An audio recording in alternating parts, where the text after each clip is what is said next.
नमस्ते गिरिराजाय श्रीगोवर्धननामिने अशेषक्लेशनाशाय परमानंदप्रदायिने।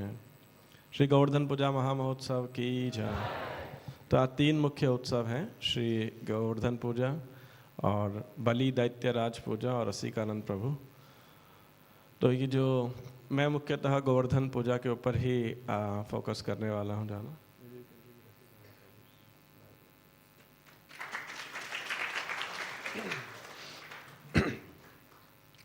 तो ये जो गोवर्धन पूजा का पर्व है ये कितने दिन चला था, किसी को आइडिया है? एक्चुअली 9 दिन, 9 दिन से भी ज़्यादा। आज क्या है वास्तविकता के अंदर? आज क्या हुआ था? नहीं, आज के दिन उठाया नहीं था गोवर्धन। आज के दिन सब ब्रजवासियों ने गिरिराज जी की पूजा करी थी और आज पूजा किया सबने। और आज प्रतिपदा यानी एकम, मतलब कल अमावस्या थी और आज प्रतिपदा है। तो आज के दिन सब ब्रजवासियों ने गिरिराज जी की पूजा की थी और इंद्र के पास संदेश पहुंचा कि ऐसे उनकी पूजा को रिजेक्ट करके और सब ब्रजवासियों ने गोवर्धन की पूजा किया तो इंद्र नाराज हो गए। तो जब नाराज हो गए तो उन्होंने द्वितीया के दिन, भ्रातृ द्वितीया, जो कल जैसे भैया दूज का उत्सव है, तो वो भी ब्रजवासियों ने भी मनाया। और तब इंद्र ने अपने सब संवर्तक बादल और अपने गणों को एकत्रित करके बोला कि पूरे इस पृथ्वी के अस्तित्व से पृथ्वी से ब्रज का अस्तित्व हटा दो बेसिकली, और मैं पीछे पीछे आ रहा हूँ, आगे जाओ, मैं पीछे पीछे आ रहा हूँ वज्र ले करके।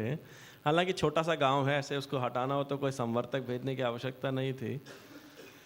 लेकिन इंद्र, क्योंकि उनका अहंकार इतना भगवान ने चूर कर दिया था, तो इंद्र ने ऐसे बोला। फिर तो तृतीया के दिन बारिश चालू हुई, मतलब परसों जो होगा। और फिर भगवान ने तृतीया के दिन गोवर्धन को उठाया था और नवमी तक उठाया। 3, 4, 5, 6, 7, 8, 9, 7 दिन तक उठाया भगवान ने ऐसे। और दशमी के दिन जो है इंद्र आते हैं, फिर 7 दिन खत्म हो जाते हैं तो इंद्र थक जाता है, भगवान गिरिराज जी को रख देते हैं, वापस सब ब्रजवासी अपने घर चले जाते हैं। इंद्र भगवान से फिर क्षमा मांगने, प्रार्थना करने के लिए आते हैं और फिर ये लीला दशमी को समाप्त होती है बेसिकली। और एकादशी के दिन फिर नंद महाराज ने, ब्रजवासी ने एकादशी का व्रत किया था। और फिर जब नंद महाराज जल्दी उठ गए थे तो गिरिराज जी की लीला, गोवर्धन लीला के बाद लीला आती है और वो वरुण जी के एक सेवक ने उनको बंदी बना करके ले गए थे। तो इस प्रकार ये लीला होती है। तो अब इस विषय के ऊपर बहुत कुछ कहने को है। गिरिराज जी की महिमा के ऊपर चर्चा कर सकते हैं, गिरिराज जी की लीलाओं की चर्चा कर सकते हैं, गिरिराज जी के ऊपर लिखी हुई प्रार्थनाओं की चर्चा कर सकते हैं। तो मैं जो अभी फोकस करने वाला हूँ वो मुख्य विषय है गोवर्धन पूजा और उसके कुछ रेफरेंसेस। और जो आफ्टरनून में इसके रुक्मिणी किशु लेने वाले वो है गोवर्धन लीला बेसिकली, कि गिरिराज जी की लीला हुई थी और कुछ गिरिराज जी की महिमा इत्यादि। तो श्री चैतन्य महाप्रभु जब ब्रज में आते हैं, कार्तिक के महीने में ही महाप्रभु आते हैं, और तो फिर वो भी गिरिराज जी का दर्शन करने के लिए, परिक्रमा इत्यादि करने के लिए जब जाते हैं तो वो लीला मध्य लीला अध्याय 18 में आती है। तबे चली आइला प्रभु सुमन सरोवर, तहाँ गोवर्धन देखी होइला विभल। राधा कुंड से श्री चैतन्य महाप्रभु सुमनस सरोवर गए, यानी कुसुम सरोवर गए। तब उन्होंने वहाँ से गोवर्धन पर्वत देखा तो वे प्रसन्नता के मारे विभल हो उठे। तो गिरिराज जी के दर्शन किए महाप्रभु ने। इससे जस्ट पहले श्री चैतन्य महाप्रभु ने राधा कुंड और श्याम कुंड अरिट ग्राम के अंदर वहाँ पे दर्शन किया, स्नान किया, भाव विभोर हुए और राधा कुंड की महिमा का गान किया। और इसके बाद महाप्रभु आगे जाते हैं तो सुमन सरोवर तो कुसुम सरोवर ही लगता है, तो वहाँ पे वहाँ से महाप्रभु ने गोवर्धन दर्शन किया। गोवर्धन देखी प्रभु होइला दंडवत, एक शिला लिंगिया होइला उन्मत्त। महाप्रभु ने गोवर्धन पर्वत को देखकर भूमि पर गिरकर दंडवत प्रणाम किया। उन्होंने गोवर्धन के एक शिलाखंड का आलिंगन किया और उन्मत्त हो गए। तो गिरिराज जी की एक शिला को उठाया, आलिंगन किया, बहुत प्रसन्न हो गए श्री चैतन्य महाप्रभु और प्रेम से भाव विवल होकर उन्मत्त हो गए। प्रेमे मत्त चली आइला गोवर्धन ग्राम, हरिदेव देखी तहाँ होइला प्रणाम। प्रेम में उन्मत्त महाप्रभु गोवर्धन नामक गांव में आए। आज ये गोवर्धन कहाँ पर है? ये गांव मतलब टिपिकली जैसे हम लोग दान घाटी बोलते हैं, आप में से जो भक्त गिरिराज जी की परिक्रमा किए हैं या थोड़ा बहुत जानते हैं, वैसे उसको थाना गोवर्धन ही बोलते हैं, लेकिन क्षेत्र को फिर भी आज भी दान घाटी बोला जाता है।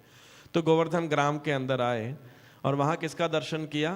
हरिदेव देखी तहाँ हरिला प्रणाम। तो उन्होंने हरिदेव अर्चा विग्रह का दर्शन किया और उन्होंने सादर नमस्कार किया। आप में से कितने भक्तों ने हरिदेव जी के दर्शन किए हैं? बस वास्तविकता के अंदर परिक्रमा जो चालू करने का 2-3 विधि है।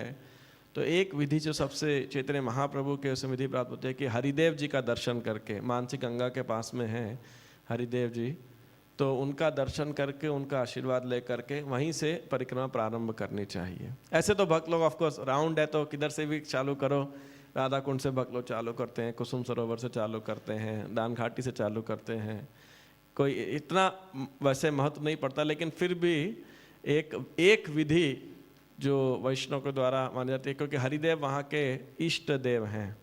जैसे गोविंद देव, हरिदेव और 2 और देव हैं ब्रज के अंदर, वज्रनाभ ने उन्हें स्थापित किए थे। आज जो इनके ओरिजिनल विग्रह हैं, हरदोई नामक एक जगह है यूपी के अंदर, तो वहाँ पे वो विग्रह हैं। और तो हरिदेव जी का दर्शन करके महाप्रभु ने उन्हें प्रणाम किया। मथुरा पद्मेर पश्चिम दले जारवास, हरिदेव नारायण आदि प्रकाश। हरिदेव आगे नाचे प्रेम मत हैया, सब लोग देखिते आइला आश्चर्य सुनिया।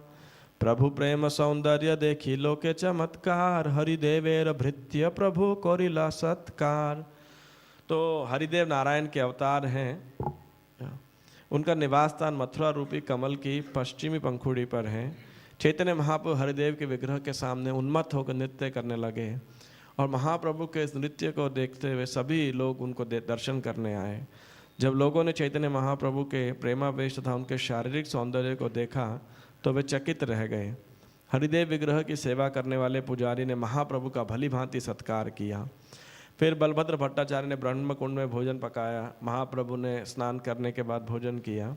रात को महाप्रभु हरिदेव मंदिर में रुके और रात में अपने मन में सोचने लगे। तो महाप्रभु के मन में विचार आ रहा था कि मुझे गोपाल जी के दर्शन करने हैं। कौन से गोपाल जी? जो माधवेंद्रपुरी जी ने प्रकाशित किए थे, जिनके सपने में आए थे, जिन्होंने चंदन यात्रा का पर्व चालू किया था। तो बोले लेकिन वो तो गिरिराज जी के ऊपर हैं, तो मैं तो ऊपर नहीं चढ़ सकता, तो फिर उनका दर्शन कैसे होगा? तो ऐसे मन में महाप्रभु के मन में विचार चल रहा था।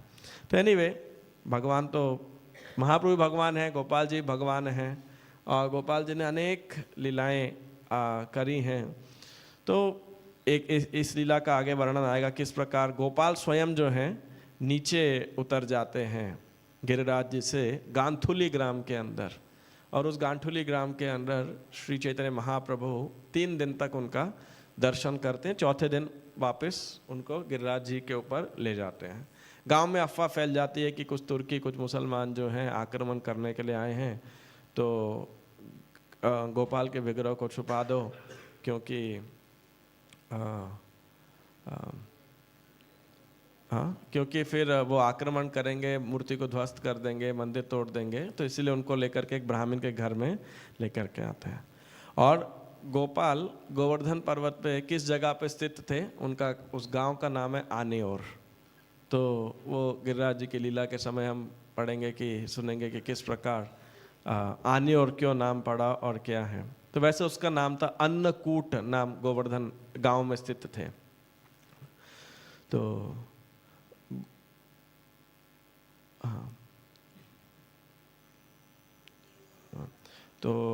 इस प्रकार महाप्रभु जो है दर्शन किया।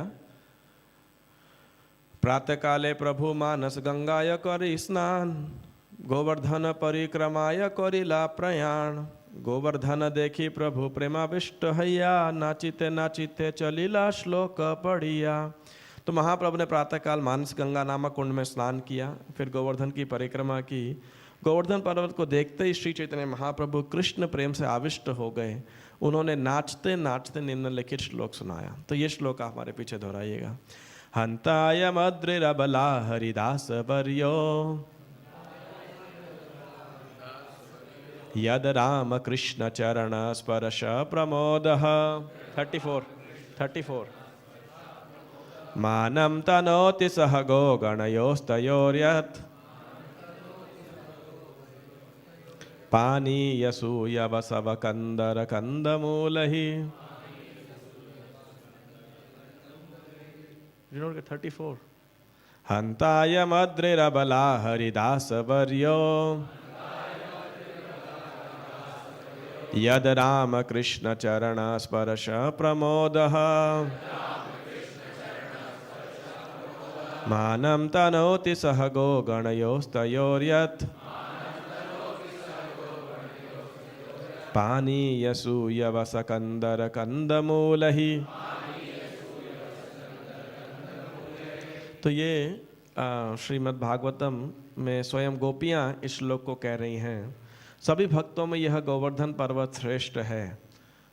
हरिदास वर्यो, हे सखियों, यह पर्वत कृष्ण तथा बलराम के साथ ही उनके बछड़ों, गायों तथा ग्वाल मित्रों को सभी तरह की वस्तुएं, पीने के लिए जल, कोमल घास, गुफाएं, फल, फूल तथा तरकारियां देता है। इस तरह यह पर्वत भगवान का सम्मान करता है। गोवर्धन पर्वत कृष्ण तथा बलराम के चरण कमलों का स्पर्श पाकर अत्यंत प्रफुल्लित दिखता है। तो इस प्रकार श्री चैतन्य महाप्रभु ने गिरिराज जी की परिक्रमा की थी, यही कार्तिक के मास के अंदर, और उनकी इच्छा थी कि उन गोपाल जी के दर्शन करने की। तो वो इच्छा भी पूरी होती है। और जब गोपाल जी प्रकट हुए होते हैं तो वास्तविकता के अंदर एक बहुत ही भव्य उत्सव पर्व का आयोजन किया जाता है। तो ये मध्य लीला अध्याय 4 माधवेंद्रपुरी के उसके अंदर आता है। आप सब वो लीला को जानते हैं कि इस प्रकार गोपाल जो है, रहने दीजिए प्रभु, I didn't want to repeat anything. तो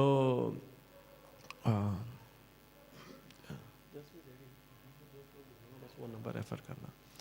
तो महाप्रभु श्रीपाद माधवेंद्रपुरी की कथा आप सब जानते हैं। किस प्रकार वे गोविंद कुंड पे आते हैं और एक ग्वाल बाल उनके लिए, गोपाल स्वयं उनके लिए दूध लेकर के आते हैं और फिर उनके स्वप्न में आते हैं कि मैं ऐसे छुपा हुआ, मुझे यहाँ से निकालो।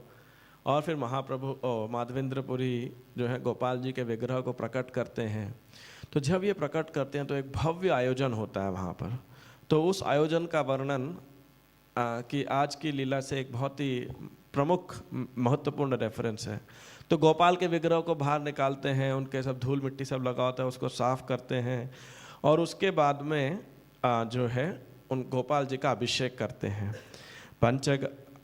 पहले मंत्रोच्चारण करते हैं और फिर जो है जिस प्रकार स्वस्ति वाचन और अन्य अन्य प्रार्थनाएं करते हैं और उसके बाद में अभिषेक प्रारंभ करते हैं। तो अभिषेक से पहले जैसे हम सुगंधित तैल डिटीज को लगाते हैं तो ऐसे ही लगाया कहता शही चिकना हो गया। उसके बाद पंचगव्य पंचामृत स्नान कराइया, महास्नान कराइला, शत घट दिया। और फिर पंचगव्य तथा पंचामृत से स्नान कराया गया और फिर 100 घड़ों में लाए गए घी तथा जल से महास्नान कराया गया। फिर दोबारा सुगंधित तैल से उनके शरीर को मला। फिर एक शंख से सुगंधित जल भरकर अंतिम अभिषेक संपन्न किया गया। फिर नए वस्त्र पहनाए गए, श्रीअंग मार्जन करी वस्त्र पर आइला। फिर विग्रह पर चंदन, तुलसी माला तथा अन्य सुगंधित फूलों की मालाएं पहनाई गई और फिर धूप दीप करी नाना भोग लगाइला। दधि दुग्ध संदेश आदि यत किछु आइला। अभिषेक संपन्न हो जाने के बाद अर्चा विग्रह को धूप तथा दीप अर्पित किए गए और विभिन्न प्रकार का भोग अर्पित किया गया। भोग में दही, दूध तथा अनेक मिठाइयाँ सम्मिलित थी। और उसके बाद में तरह तरह का भोग अर्पित किया। फिर नए पात्रों में पीने का जल और आचमन के लिए जल दिया गया। फिर भगवान को तांबूल, मसालेदार पान भोग लगाया गया। फिर आरती संपन्न की गई। फिर विविध प्रार्थनाएं की और सब ने पूर्ण समर्पण के भाव में दंडवत प्रणाम किया। तो जैसे गांव वालों को संदेश पता लगा कि आज हमारे गांव में ऐसे विग्रह की प्राण प्रतिष्ठा होने जा रही है, स्थापना होने जा रही है, अभिषेक होने जा रही है, तो तुरंत अपने घर से जितना भी उनके पास चावल, दाल, अनाज, सब्जी, तरकारी सब लेकर के आ गए। और यह सामग्री इतनी मात्रा में थी कि पर्वत की चोटी उससे पूरी तरह भर गई। जो गिरिराज जी की पर्वत की चोटी है, सारा इतना से इतना सामान है। तो और फिर गांव के जो कुम्हार थे वो बड़े बड़े मिट्टी के घड़े लेकर के आ गए और फिर सुबह सुबह जो है कुकिंग चालू किया वहाँ पे। और 10 ब्राह्मणों ने अन्न पकाया और 5 ब्राह्मणों ने सूखी तथा रसदार सब्जियां पकाई। सारी तरकारियां जंगल से एकत्र किए गए शाक, जड़ों तथा फलों से बनाई गई। किसी ने दाल पीसकर बड़े तथियां बड़ियां बनाई। इस तरह ब्राह्मणों ने सभी तरह के व्यंजन बनाए। तो ये आप जो डिस्क्रिप्शन है ध्यान से सुनिएगा, क्योंकि वास्तविक गोवर्धन पूजा, सबसे पहले गोवर्धन पूजा किसने मनाई थी? भगवान श्री कृष्ण ने और ब्रजवासियों ने। तो उन्होंने, कृष्ण ने क्या गाइडेंस दिया था ब्रजवासियों को किस प्रकार से गोवर्धन पूजा मनाने का, तो वो एक सीखने वाली बात है। और किस प्रकार हमें इस उत्सव को मनाना चाहिए, इस उत्सव को मनाने की विधि क्या है, तो इस सेक्शन के अंदर चैतन्य चरितामृत और फिर बाद में जब मैं भागवतम से पढ़ूंगा तो वहाँ पे हमें डिस्क्रिप्शन प्राप्त होता है कि किस प्रकार हमें एक गोवर्धन पूजा का पर्व मनाना चाहिए, क्या भावना होनी चाहिए और क्या हमारी शैली होनी चाहिए। तो खूब अन्न पकाया, रसदार सब्जियां पकाई गई और दाल पीस करके बड़े तथा बड़ियां बनाई गई और अनेक प्रकार के व्यंजन बनाए। जना 5-7 रोटी करे राशि राशि, अन्न व्यंजन सब रहे घृत भासी। और 5-7 व्यक्तियों ने बहुत सी रोटियां बनाई, पर्याप्त घी से उन्हें चुपड़ दिया। सारी सब्जियां, दाल तथा भात भी घी से सिक्त थे। नव वस्त्र पाती ताहे पलाशे रपात, रांधी रांधी तारी तार ऊपर राशि कैला भात। पके चावलों को पलाश के पत्तों में ढेर लगा दिया गया। ये पत्ते भूमि पर बिछे नए वस्त्र के ऊपर फैले थे। तो मतलब चावल का खूब कुकिंग करते थे और ऐसे नीचे कपड़ा बिछाया, उसके ऊपर पलाश के पत्ते बिछाए और उसके ऊपर पूरा चावल का ऐसा जो है पहाड़ बना दिया। और ऐसे चावल का पहाड़ बनाने के बाद में क्या किया वहाँ पर, तार पाशे रोटी राशिर पर्वत होइला, सूप आदि व्यंजन भांड चौदी के धरिला। और फिर पूरा चावल के उस भंडार मतलब ढेर के ऊपर पर्वत के आसपास रोटियों का ढेर था, खूब ऐसा सब पराठे चपाती पूड़ी इत्यादि उसका जो है ढेर लगा दिया। और फिर अलग अलग पात्रों के अंदर भर कर जितनी भी तरकारियाँ थी, दाल थी और बाकी रसदार व्यंजन थे, वो सबको भरकर चारों ओर रख दिया। मतलब इमेजिन कीजिए, एक तरफ पर्वत है चावल का, फिर रोटी का पहाड़ और उसके बाद में सारे ये जो है सब्जियों का, दालों का, सूप इत्यादि का जो है पात्र रखे हुए हैं। तार पाशे दधि दुग्ध माठा शिखरिणी, पायस मथनी सर पाशे धरी यानी। तरकारियों के पास दही, दूध, मट्ठा, शिखरिणी, खीर, मक्खन तथा दही की मलाई भरे पात्र रख दिए गए। तो और बाजू में पात्र रख दिए अब सब स्वीट डिशेस के, दही इत्यादि के। और प्रभुपाद जी कह रहे हैं इस प्रकार का उत्सव अन्नकूट कहलाता है, जिसमें प्रसाद वितरण हेतु पकाए चावल का ढेर एक छोटी टीले के रूप में लगा दिया जाता है। मतलब कौन इतना बर्तन इधर लेकर के आएगा, सब करेगा, तो सीधा क्या करते हैं ऐसा ढेर लगाया और बाद में उसी से भर करके लोग सीधा जो है सर्विंग करते हैं, परोसते हैं जो है वैसे। और ये विधि कोई ज़्यादा ऐसा गाँव साइड में जाएंगे आज भी जब बड़े आयोजन होते हैं तो इसी प्रकार से की जाती है। जय राधा रानी का रमन की जय, कृष्ण बलराम की जय, जगन्नाथ बल्लभ सुभद्रा श्री गौरनिताय की जय। और इसके बाद में हे नमते अन्नकूट कौरिला साजन, पूरी गोसाई गोपालेर कैला समर्पण। इस प्रकार अन्नकूट उत्सव मनाया गया और श्री माधवेंद्रपुरी गोस्वामी ने स्वयं गोपाल को हर वस्तु का भोग लगाया। पीने के लिए अनेक घड़ों में सुगंधित जल भरा गया और भगवान श्री गोपाल ने जो इतने दिनों से भूखे थे अर्पित की गई प्रत्येक वस्तु खाई। यद्यपि श्री गोपाल ने भोग लगाई गई सारी सामग्री खा ली थी, फिर भी उनके दिव्य हाथ के स्पर्श से हर वस्तु पूर्ववत बनी रही। इसका महाप्रभु माधवेंद्रपुरी ने दिव्य अनुभव से जान लिया कि किस तरह गोपाल द्वारा सब कुछ खा लिया गया और फिर भी भोजन ज्यों का त्यों बना रहा। भगवान के भक्तों से कुछ छिपा नहीं रहता। तो जो गोवर्धन पूजा, ये जो फेस्टिवल है, ये वास्तविकता के अंदर कुकिंग और डिस्ट्रीब्यूटिंग प्रसाद का महोत्सव है। जिस प्रकार से भगवान श्री कृष्ण ने भी ब्रजवासियों को निर्देश दिया था, जो मैं अभी कुछ समय पढ़ूंगा। और प्रभुपाद जी इस अन्नकूट महोत्सव के बारे में अपने तात्पर्यों के अंदर लिख रहे हैं महाप्रसाद की महिमा, कि किस प्रकार श्री विग्रह को बनाया हुआ जो अर्पित किया गया जो भोग है, यानी जो उनको चढ़ा हुआ प्रसाद है, किस प्रकार से भक्तों को बहुत ही ब्रॉड माइंडेड बड़े हृदय वाला हो करके, उदार हृदय हो करके उन्हें इस प्रसाद को सबको बांटना चाहिए। और केवल उस प्रसाद वितरण से पूरा विश्व जो है कृष्ण भावना भावित हो सकता है। प्रभुपाद जी ऐसा लिख रहे हैं, है ना।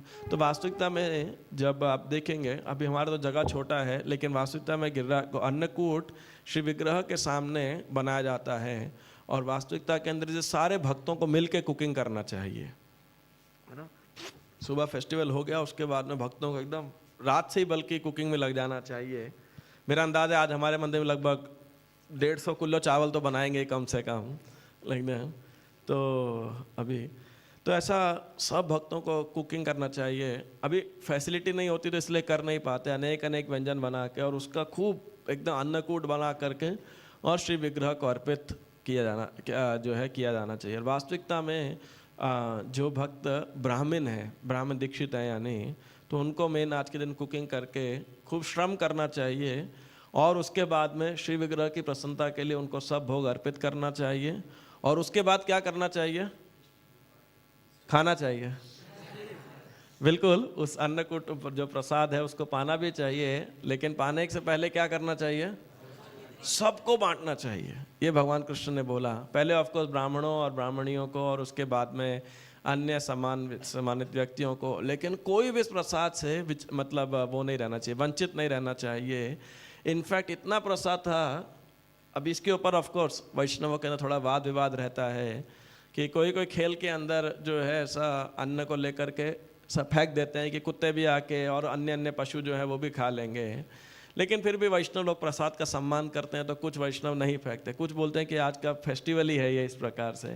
तो एनी हाउ जो श्री कृष्ण भगवान ने बोला चांडालों को, पशुओं को, सबको जो है खूब मात्रा में प्रसाद खिलाया जाए। और प्रभुपाद जी अपने इस तात्पर्यों के अंदर, चैतन्य चरितामृत तात्पर्यों में, इस प्रसाद वितरण के कार्यक्रम को बहुत महत्व देते हैं यहाँ पर, या इसके महत्व के विषय में जो है चर्चा करते हैं अपने 2-4 तात्पर्य के अंदर। किस प्रकार का भोग होना चाहिए, कैसे बनाना चाहिए, कैसे बांटना चाहिए, कि उस प्रसाद की क्या शक्ति है, इत्यादि इत्यादि। तो जो है, तो ये पर्व इस प्रकार से जब हम मनाया जाए, तो अभी जैसे हम साथ वाले प्लॉट में मनाएंगे तो कई बार कन्फ्यूजन रहता है वो है क्या, है ना। तो वो अन्नकूट है, और हम इसीलिए जो भगवान के विग्रह हैं शालिग्राम जी को, गिरिराज जी को उधर ले जा करके वो ऑफर करते हैं उस भोग को। और फिर जब हम परिक्रमा करते हैं तो उन गिरिराज की जो है, गिरिराज शिला की हमारे एक भक्त की शिला है, तो उनको हम अर्पित करते हैं और उनकी परिक्रमा करते हैं। आप खाली ये मत सोचिएगा कि हम उस अनाज की परिक्रमा कर रहे हैं, है ना। तो कई बार हमको पता नहीं होता है, बस चलो देखा देखिए परिक्रमा करते हैं, लेकिन पता नहीं होता कि हम परिक्रमा कर किसकी रहे हैं और क्यों कर रहे हैं। तो कभी कभी विग्रह को ले जाने के बाद भी उसकी परिक्रमा कर रहे होते हैं, है ना। और अभी तो विग्रह नहीं है, पहले आपको याद होगा हम ऐसे वो डायरोमा गिरिराज का गोवर्धन धारी का बनाते थे, तो वो एक सिंबॉलिक रूप में, जैसे यशोदा दामोदर की एक डायरोमा यहाँ पे बनाया जाता है, तो क्योंकि इससे भाव का उद्दीपन होता है। तो अन्यथा प्रभुपाद जी के अधिक समय में लगभग सभी मंदिरों के अंदर तो जो मूल विग्रह हैं उन्हीं को दीपदान किया जाता था। यशोदा दामोदर को इसलिए किया जाता है कि भक्तों के भाव में उस दामोदर लीला का उद्दीपन होता है। तो उसी प्रकार से जब कोई मॉडल बनाया जाता है, डायरोमा बनाया जाता है, उस पर कुसुम सरोवर लिखा रहेगा, मानसी गंगा लिखा रहेगा, तो भक्तों के भाव को उद्दीपन करने के लिए है बेसिकली। और कई कई भक्त कोई एक्सपर्ट होते हैं तो उस अनाज से ही ऐसा गिरिराज पर्वत पूरा बना करके और बड़ा आर्टिस्टिक तरीके से करते हैं, ताकि इससे भक्तों को गोवर्धन का स्मरण हो सके, गिरिराज जी का स्मरण हो सके। तो ये मूल जो है गोवर्धन पूजा किस प्रकार से मनानी चाहिए। सबसे बढ़िया रहे, अभी टेम्पल हॉल छोटा है लेकिन ज़्यादातर मंदिरों के अंदर श्री विग्रह के सामने ही अन्नकूट बनाया जाता है और पूरा का पूरा वो अन्नकूट जो है श्री विग्रह को अर्पित किया जाता है। और अनेक उसके अंदर तो लिटरली मतलब इतना होना चाहिए कि जगह ही नहीं बचनी चाहिए व्यंजन रखने की, ऐसा है। इतने मतलब पात्र होने चाहिए। और नॉर्मली हम कुकिंग करते हैं तो भगवान को एक थाली भोग लगाते हैं, है ना, उसमें थाली में थोड़ा थोड़ा निकाल के, कटोरी में निकाल के सब भोग लगाते हैं। लेकिन आज के दिन पूरा का पूरा जितना बनाया सब भगवान को ऐसा भोग लगा देने का, जिस प्रकार से। तो ये गोवर्धन पूजा का जो तरीका है या इसके पीछे का जो भाव है वास्तविकता के अंदर, तो इसीलिए मतलब हम सेवा बांटते हैं तो कुछ भक्तों को ये भी सेवा लेनी चाहिए कि शाम तक प्रसाद वितरण करने की, है ना। नहीं तो कई बार हमने देखा, मतलब पहले होता था ऐसा कि वो प्रसाद बचा रह जाता था, फिर बांटना ही नहीं समझ आता किधर बांटे जा करके। जैसे भक्तों को जाना चाहिए प्रसाद को लेकर के और बांटना चाहिए। जो भक्त मंदिर नहीं आ पाते हैं, गृहस्थ भक्त हैं, तो उन्हें भी प्रयास करना चाहिए कि अपने घर के अंदर कुकिंग करें और उदार दिल होकर के खूब कुकिंग करें और खूब उस प्रसाद को भगवान को भोग लगा करके बांटें। मंदिर में आ रहे, मंदिर में सेवा कर रहे तो अलग बात है, लेकिन कोई किसी कारणवश नहीं आ पा रहे, दूर हैं या कोई कारण है, तो आज के दिन खूब तैयारी करना चाहिए इस प्रकार से कुकिंग इत्यादि करने का। अभी भगवान ने गोवर्धन पूजा महोत्सव मनाया, तो याज्ञिक ब्राह्मण जब उनकी पत्नियों का उद्धार किया, जय द्विज पत्नी जय नाग कन्यागण भक्ति ते जहार पहला गोविंद चरण। तो जो ब्राह्मणों की पत्नियां और भगवान ने एक दिन दूर निकल आए थे, तो भूख लगी सबको, तो सब बच्चों ने बोला कृष्ण कृष्ण आपने इतने असुरों का दमन किया है, हमारे भूख को भी दमन करो। तो बोले ठीक है, पास में जाओ, ब्राह्मण यज्ञ कर रहे हैं, उनसे जा करके थोड़ा अनाज मांगो, भात मांगो। तो लेकिन ब्राह्मण बोले कि अरे तुम बच्चे कहाँ से आ गए, और भगा दिया, उनको दिया नहीं, ये तो यज्ञ में भगवान को भोग लगने वाला है। तो बच्चे सब दुखी हो गए, कृष्ण बलराम के पास गए, तो बोला अब आप मेरा नाम लेकर के, कृष्ण बलराम का नाम लेके किसको मांगो, जो उन ब्राह्मणों की, याज्ञिक ब्राह्मणों की पत्नियां हैं, ब्राह्मणियां हैं, उनको जा करके मांगो। तो उन्होंने बहुत मात्रा के अंदर और स्वयं लेकर के आई, कृष्ण बलराम का दर्शन किया। और जब ये लीला समाप्त हो गई, तो उस दिन थोड़ा देरी हो गया था प्रसाद पाने में, तो आए तो देखा, कृष्ण बलराम ने देखा, यह है दशम स्कंद का 24 अध्याय। तो पहला उसका श्लोक है, श्री शुक उवाच भगवान अपि तत्रैव बलदेवेन संयुतः अपश्यत निवसन गोपान इंद्र योग कृतोद्यमान। तो देखा उन्होंने कि बड़े जोर शोर से एक महोत्सव की तैयारी चल रही है, बड़ा ब्रजवासी सब लगे हुए, नंद बाबा और जितने गोप वगैरह हैं। तदभिज्ञोपि भगवान सर्वात्मा सर्वदर्शनः प्रश्यावनतो अपृच्छद वृद्धानंदपुरः गमान। तो भगवान तो सर्वज्ञ हैं, सब कुछ जानते हैं, फिर भी नंद बाबा से पूछे कि, और जितने वरिष्ठ लोग थे वहाँ पर उनसे पूछे, क्या पूछ रहे हैं, कथ्यता में पितः को यम संभ्रमो व उपागतः किम फलम कस्य वोद्देश्यः केन वा साध्यते मखः। हे पिताश्री, हे पितः, कथ्यता में पितः, कहिए मुझे बताइए, क्या बताइए, कोयम संभ्रमो, कि ये क्या इतना बड़ा आयोजन हो रहा है, इतना बड़ा क्या काम हो रहा है, वह उपागतः, क्या इसका क्या ये पूरा एंडेवर है, क्या एफर्ट है ये पूरा, किम फलम, इसका क्या फल होने वाला है, कस्य वो उद्देश्य है, इसका उद्देश्य क्या है, केनवा साध्यते मखः, और किसकी तुष्टि के लिए हो रहा है। अब ब्रजवासी तो कोई नहीं जानते कि भगवान है, उनके लिए कौन है ये, बच्चा है ना। और ऑफ कोर्स ब्रजवासियों का पूरा जीवन उसी बालक कृष्ण की प्रसन्नता के लिए पूर्णतया है। तो ऐसा कृष्ण ने पूछा उनको, तो लेकिन ब्रजवासी तो अपने काम में उलझे थे, तो एक बार के लिए उन्होंने जवाब देने की नहीं सोची, अरे इसको अभी क्या समझ आएगा, छोटा बच्चा है, क्या फल किसके उद्देश्य के लिए है। लेकिन कृष्ण बड़े प्रेम से अपने पिताजी से, नंद बाबा से पूछते रहे और पूछ रहे हैं, एतद् ब्रूहि महान कामो मह्यम शुश्रूषवे पितः नहि गोप्य ही साधूनां कृत्यम सर्वात्मनामिह अस्तित्व पर दृष्टि नाम मित्रो दास्त विद्विषाम। तो कह रहे हैं, हे, इसमें भी कह रहे हैं हे पिता, बार बार उनका वात्सल्य जगा रहे हैं कि हे पिताश्री, हे पिताजी, आप बताइए, एतद् ब्रूहि महान काम, बताइए ना क्या हो रहा है ये, मैं सुनने के लिए बड़ा लालायित हूँ, है ना। और वैसे भी जो सज्जन पुरुष होते हैं उनके लिए तो कोई गोपनीय बात है ही नहीं, कोई कॉन्फिडेंशियल चीज़ है ही नहीं, उनमें तो अपने पराये का भेदभाव नहीं है, तो वे तो बता देते हैं। और जो विचार नहीं करते हैं, क्योंकि संत पुरुष उनका लाइफ तो ओपन बुक है, और फिर भी आपको लग रहा है कि आप संत नहीं हैं, साधु नहीं हैं, आप में अपने पराये का भेद है, तो भी मैं तो आपका अपना हूँ, पुत्र हूँ, और आपका आत्मवत् सुहृद उच्यते, आपका सुहृद हो, तो मुझे बताने में तो कोई हानि ही नहीं है। और बार बार उनको कह रहे हैं पिता, पिताश्री, पितो हो, तो पिता, तो ऐसे उनका वात्सल्य जगा रहे हैं। तो कुछ लोग ब्रज में उधर सोच रहे हैं, कुछ कह रहे हैं अरे इसको क्या समझेगा, बच्चा है, कुछ कह रहे क्या खराबी है, बता दीजिए इसमें, है ना। और बताने से क्या होगा, आज बताएंगे तो बड़ा होकर तो ये भी तो इसी विधि का पालन कर पाएगा, है ना। उनके मन में ये विचार था कि ये तो सालों से हमारे पिताजी दादा परदादा सब इंद्रिय यज्ञ करते आए हैं, आगे भी हम वैश्य समाज के हैं तो इसका पालन करना है। तो समझेगा तो जानबूझ करके, जब इसको जान जाएगा तो और अच्छे से निभा पाएगा। उनको क्या पता कि कृष्ण क्यों पूछ रहे हैं, बंद कराने के लिए उनको आइडिया नहीं है कि कृष्ण बंद कराने के लिए पूछ रहे हैं, लेकिन जो है तो कुछ बोले कि नहीं बता दो, ठीक है। तो और कृष्ण यही बात कृष्ण कह रहे हैं कि देखिए अज्ञानी लोगों को, कोई अज्ञानता में कार्य करता है उसमें तो सफलता नहीं मिलती, लेकिन नॉलेज के साथ, कोई ज्ञान के साथ करता है, समझ करके करता है तो अच्छे से कर पाएगा। तो कृष्ण भी ये बात कह रहे हैं कि मैं भी इसको जानना चाहता हूँ, क्यों, ताकि मैं भी अच्छे से कर पाऊँ, है ना। तो कृष्ण इस प्रकार से उनसे ये बात बोलते हैं।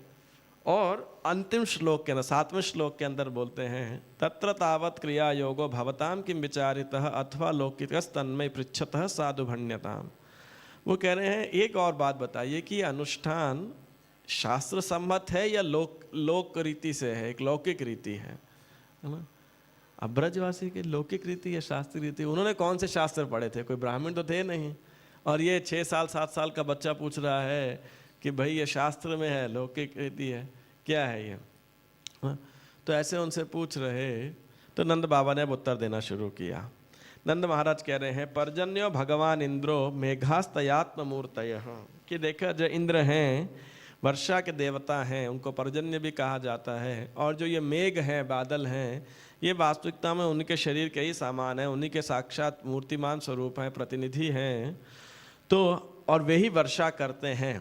और वर्षा करने से क्या होता है, हम प्राणियों को सुख और जीवन दान मिलता है, क्योंकि वर्षा होती है तो वर्षा से क्या होता है, घास फूस होती है। वो घास कौन खाता है, गाय खाती है। गाय खाने के बाद क्या करती है, उसे दूध देती है। उस दूध से क्या बनता है, अनेक प्रकार की मिठाइयाँ इत्यादि बनती है, पौष्टिक आहार बनते हैं।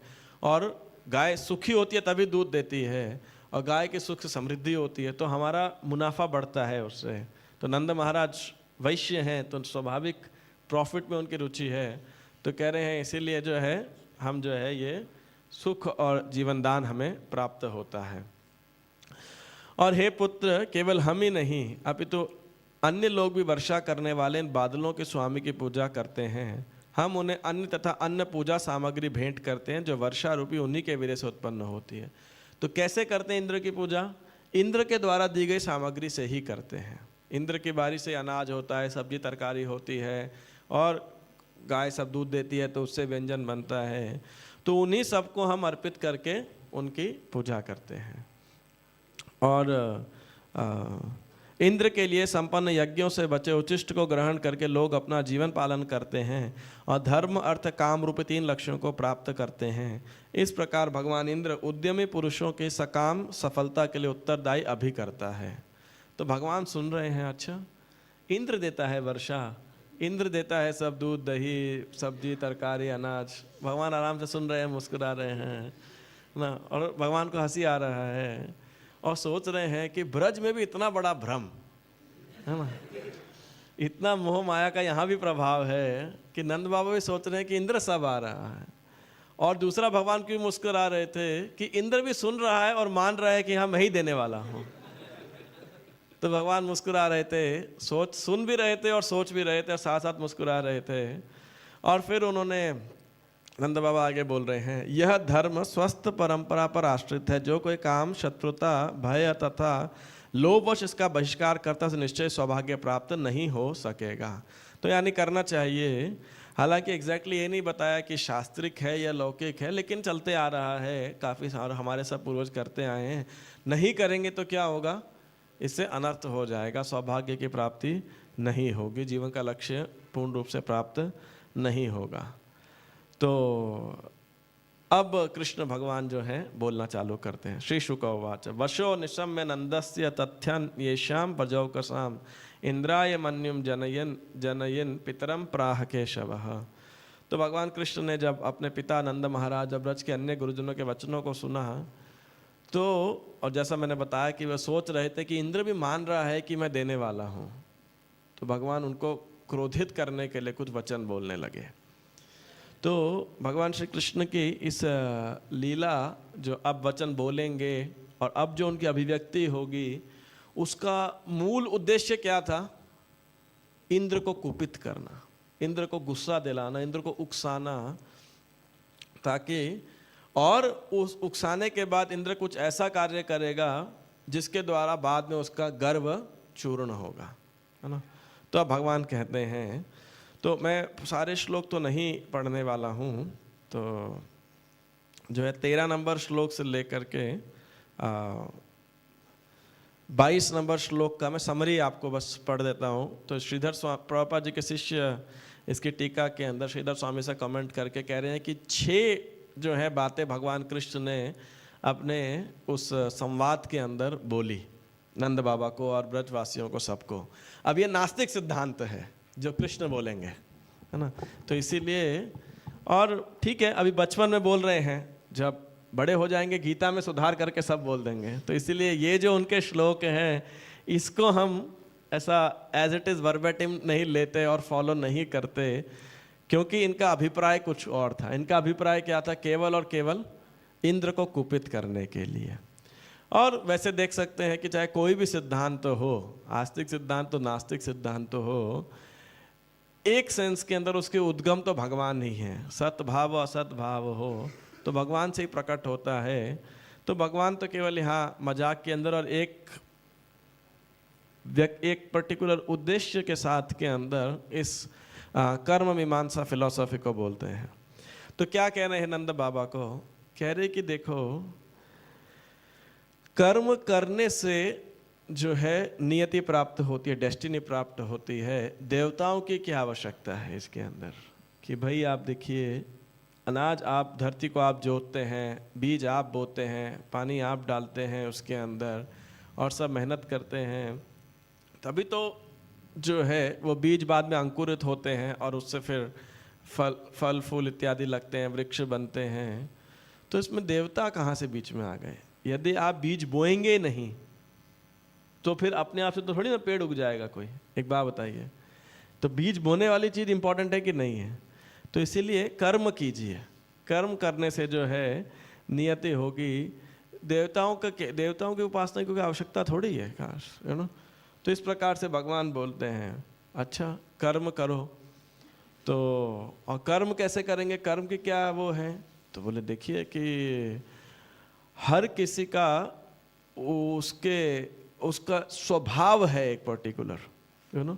ब्राह्मण का स्वभाव है, क्षत्रिय का स्वभाव है, वैश्य का स्वभाव है, शूद्र का स्वभाव है, और उसके अनुसार ही कर्म बताए गए हैं।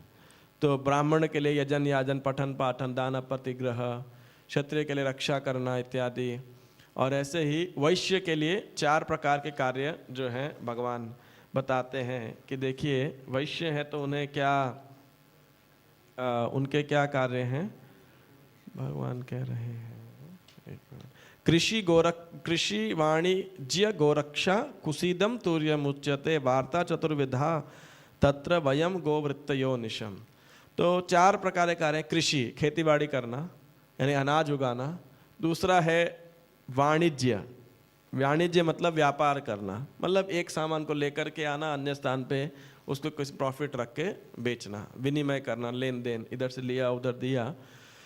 तीसरा है गोरक्षा, गायों की सेवा इत्यादि करना। और चौथा है कुसीदम, कुसीदम मतलब बैंकिंग, बैंकिंग या कह सकते हैं उसे जो इंटरेस्ट पे पैसा देते हैं ना, ऐसा करके।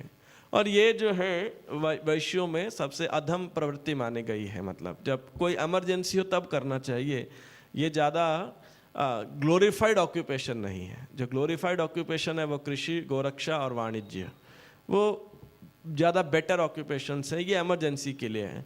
लेकिन आजकल तो सारा खेल ही इंटरेस्ट का है बेसिकली, अगर देखा जाए सब जगह, चाहे वो इंश्योरेंस पॉलिसीज़ हो, चाहे वो किसी प्रकार के हो, तो क्या इंटरेस्ट रेट मिल रहा है। कलयुग है इसलिए इसे बच पाना इतना सरल नहीं है, पर यह बहुत उत्तम प्रकार का व्यवसाय नहीं माना जाता। फिर भगवान कह रहे हैं कि हम तो जो है स्वभाव से हर व्यक्ति का जो है कर्म निश्चित होता है। तो और स्वभाव किससे बनता है? प्रकृति के तीनों गुणों से बनता है। तो वास्तविकता में देखा जाए तो आपके हाथ में क्या है? आपका कर्म। स्वभाव और 3 गुण तो निश्चित हैं। तो स्वभाव सबसे ज़्यादा जो है वास्तविकता में वो इस पूरे प्रकृति को कंट्रोल करके रखते हैं। सतोगुण, रजोगुण और तमोगुण, जो ये 3 गुण हैं, इससे व्यक्ति को स्वभाव बनता है। स्वभाव से कर्म होता है ना, और कर्म से ही परिणाम प्राप्त होता है। तो इसके पीछे कोई देवताओं, कोई इष्ट, कोई नियंता, कोई भगवान की कोई योजना नहीं है। देखिए, कोई है नहीं इसके पीछे। ये प्रकृति ऑटोमेटिकली चलती है। और आप देखिए, कभी आप देखते हैं कि कभी किसी ने बटन ऑन किया तो सूर्य जो है उदय हो गए, और रात को बटन ऑफ किया तो सनसेट हो गया, फिर कोई बटन ऑन किया मून राइज हो गया, चंद्रोदय हो गया। तो ऐसा हमको दिखाई नहीं पड़ता है। सब ऑटोमेटिक, नदियाँ अपने आप बह रही हैं, पेड़ वृक्ष अपने आप उग रहे हैं, ऋतुएं बदल रही हैं, तो सब ऑटोमेटिक हो रहा है ये प्रकृति के प्रभाव से अंदर। और मान लेते हैं यदि कोई देवता है भी, कोई नियंता है भी, तो वो भी कर्म के ऊपर ही निर्भर है। ऐसा है, वो कर्म से ऊपर नहीं है। कर्म से ऊपर कैसे नहीं है? कैसे भाई? देखिए, आप आम का बीज बोते हैं तो क्या निकलेगा उससे? आम का पेड़ निकल सकता है। तो यदि आम का बीज कर्म आपने किया, तो देवताओं में ये शक्ति नहीं कि उसे सेब का पेड़ निकाल देंगे उसमें से, है ना। तो ऐसा नहीं संभव है। तो इसीलिए देवता भी कर्म के, अगर हैं भी, कोई नियंता है भी, तो वो भी कर्म के ही अधीन है ना, और उनसे स्वतंत्र नहीं है, कर्म पर निर्भर है। सॉरी। और इनफैक्ट देवता तो कर्मों के अधीन ही है वास्तविकता में, देवता नियंता जो हैं। और इसीलिए किसी की उपासना करने की आवश्यकता नहीं है। मतलब कोई है ही नहीं, कुछ है तो सब कुछ प्रकृति ही है बेसिकली। अगर कुछ है भी तो वास्तविक प्रकृति भी नहीं है, सब कुछ कर्म ही है ना। और भगवान यहाँ पे क्या कर रहे हैं कि मतलब इंद्रदेव की खाली उपासना खंडन करना था, लेकिन वास्तविकता में यहाँ सबका खंडन कर दिया उन्होंने। सबके अस्तित्व को ही नकार दिया। इंद्रदेव और सोम और वरुण देव, अग्नि, और अपना खुद का भी अस्तित्व नकार दिया, है ना। अपना भी अस्तित्व यहाँ पर भगवान ने जो है नकार दिया। और फाइनली भगवान छठा पॉइंट क्या कहते हैं कि जो नियत कर्म है वही वास्तविक आराध्य है ना। ये देवताओं की आराधना करने की आवश्यकता नहीं है, आपका कर्म ही आपकी आराधना है। वर्क इज वर्शिप, है ना।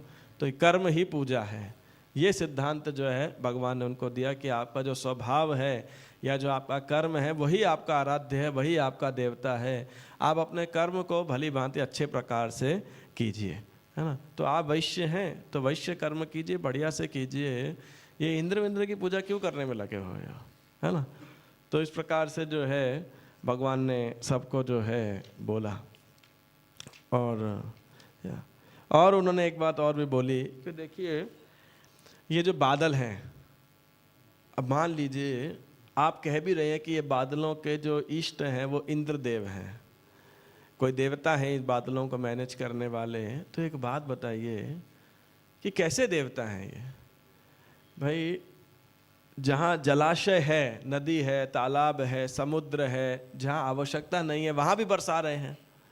भाई, कोई कंट्रोलर होता तो बुद्धिमान, पानी वेस्ट कर रहे हैं वहाँ पर, तो है कि नहीं। जहाँ आवश्यकता है केवल उधर ही डालना चाहिए था। तो ऐसे देवता की जिसमें बुद्धि नहीं है, उपासना करने का फायदा क्या है, जो इतना मिसमैनेजमेंट कर रहे हैं, है ना। तो ऐसे शब्द बोल के भगवान क्या करना चाह रहे हैं? भगवान इंद्र को कुपित करना चाह रहे हैं। तो इसीलिए इंद्र देखिए भगवान के भक्त हैं। समहाउ गोवर्धन पूजा के दिन और इन लीलाओं के दौरान गोवर्धन की जितनी महिमा का वर्णन नहीं होता उतना इंद्र का निंदा हो जाती है ना। और गिरिराज ये कीर्तन से ज़्यादा इंद्र का कीर्तन ज़्यादा हो जाता है। लेकिन वास्तविकता में इंद्रारि व्याकुलम लोकम ऋणयन्ति युगे युगे, वो इंद्र कृष्ण के भक्त हैं। तो केवल हम सीखने के लिए कर सकते हैं, और कृष्ण के प्रेम को देखना चाहिए कि वे उनके गर्व को सहन नहीं कर पा रहे हैं, तो कृष्ण उनको रेक्टिफाई कर रहे हैं। किसी को रेक्टिफाई करना एक प्रेम का बहुत बड़ा लक्षण है वास्तविकता के अंदर। भगवान अबेंडन नहीं कर रहे हैं उन्हें, भगवान डिसओन नहीं कर रहे हैं, भगवान उन्हें करेक्ट कर रहे हैं। और तो निश्चित रूप से जब बीमारी होती है, इंजेक्शन लगाया जाता है तो दर्द तो होता है कि नहीं। स्वाभाविक है, थोड़ा दर्द तो होता है। तो कभी कभी शुद्धिकरण का जो मार्ग है वो थोड़ा पेनफुल होता है, स्वाभाविक है। तो एनी हाउ, तो जो है इंद्रदेव को कुपित करने के लिए दूसरा भगवान यहाँ पे क्या कर रहे हैं ब्रजवासियों के एक्सक्लूसिव शरणागति को, कि कैसे वो कृष्ण के प्रेम के लिए कृष्ण की प्रसन्नता के लिए सर्वधर्मान परित्यज्य मामेकम शरणम ब्रज, सब कुछ छोड़ने को तैयार है। इतना बड़ा आयोजन किया। कुछ लोग बोले हालांकि कि ठीक है तो क्या करना है ये बताओ। तो अभी तो भगवान कहते हैं इंद्र पूजा मत करो, तो भगवान बोलने लगे कि नहीं नहीं रुको, एक काम करते हैं। इतना सब एकत्रित तो किया है, तो भगवान 24वें श्लोक में कह रहे हैं न नः पुरो जनपदा न ग्रामा न गृहा वयम वनौ का सस्तात्यम वनशैलवास निवासिनः। बोले देखिए हम लोग तो सब क्या हैं, जंगल के वासी हैं। शैलवासिनः वनशैलवास निवासिनः, हम लोग तो जंगल में या पर्वत पर रहते हैं। हम तो ना गांव में रहते हैं, ना घर है हमारा, ना कस्बों में रहते हैं, नगर में रहते हैं, है ना। न पूरा मतलब नगर, जनपदा मतलब डिस्ट्रिक्ट या कस्बे, और ग्रामा मतलब गांव, और गृहा मतलब घर। तो हम लोग तो जंगल के अंदर रहते हैं। तभी हम देखते हैं ना नंद बाबा कैसे पहले नंद गांव से फिर वृंदावन शिफ्ट हो गए, गोकुल ऐसे शिफ्ट हो गए ना। तो उस प्रकार से जो है तो वो कह रहे हैं कि देखिए हम तो जंगल में रहते हैं, प्रकृति के क्या बोलते हैं, प्रकृति के आसपास रहते हैं। तो वास्तविकता के अंदर हमें प्रकृति से संबंध रखना चाहिए, है ना। हमें जंगल से संबंध रखना चाहिए, हमें गायों से संबंध रखना चाहिए, पर्वतों से संबंध रखना चाहिए। ये क्या जो है इंद्र जैसे देवताओं से हमें क्या मतलब। कभी देखे हो कि इंद्र हमारा घर बनाए हैं, इंद्र कोई मदद किए हैं। हो सकता है नंद बाबा आप आशी पिताजी को एक बात में कह रहे हैं आपने देखा होगा इंद्र को, हमने तो देखा भी नहीं किसी ने इंद्र को, है ना। तो पूरी तरीके से मतलब इंद्र का जो अहंकार है वो उसको चोट लगे, तो भगवान ऐसा कह रहे हैं। तो कुछ लोग सोच रहे थे कि ठीक है करना क्या है, तो अब भगवान कह रहे हैं 25वें श्लोक के अंदर, तस्माद् गवां ब्राह्मणानाम अद्रेः चारभ्यतामकः य इंद्रयाग संभारास्तैरयं साध्यतामकः। तो कह रहे हैं भगवान कि इसीलिए हमें क्या करें, तस्माद् गवां ब्राह्मणानाम, हमें गायों को, ब्राह्मणों को, अद्रेह मतलब अद्रि मतलब होता है पर्वत। तो ये तीन चीज़ों का, गायों, ब्राह्मणों और पर्वत, गोवर्धन का हमें क्या करना चाहिए, इनके आनंद के लिए यज्ञ का शुभारंभ, मतलब यज्ञ प्रारंभ करना, इनकी प्रसन्नता के लिए यज्ञ को आरंभ करना चाहिए। तो कृष्ण ने देखिए चाहे कर्म फिलॉसफी बोले, लेकिन यज्ञ की विधि का खंडन नहीं किया। यज्ञ किया, यज्ञ के ऑब्जेक्ट को चेंज कर दिया। हालांकि नास्तिक फिलॉसफी बोली, लेकिन फिर भी उस प्रथा को, यज्ञ की जो प्रथा है जो भगवान गीता के 3रे अध्याय में बोल रहे हैं, उसको नहीं बोला, बस ब्रजवासियों को घुमा दिया बेसिकली। तो अच्छा, यह इंद्र याग संभारः तैरयम साध्यतामकः, और जितनी भी इंद्र पूजा के लिए सामग्री एकत्रित की गई थी वो सब क्या करना चाहिए, ये सब गोवर्धन की, ब्राह्मणों की और गायों की पूजा में लगा देना चाहिए, उनसे यज्ञ करना चाहिए। तो कुछ ब्रजवासी कह रहे थे कोई बात नहीं, ये भी होने दो और हम तुम्हारे लिए अलग यज्ञ भी कर देंगे, अलग गोवर्धन पूजा मना देंगे। तो कृष्ण बोल रहे हैं कि नहीं नहीं, यही करने दीजिए, इंद्र की क्या आवश्यकता है करने की।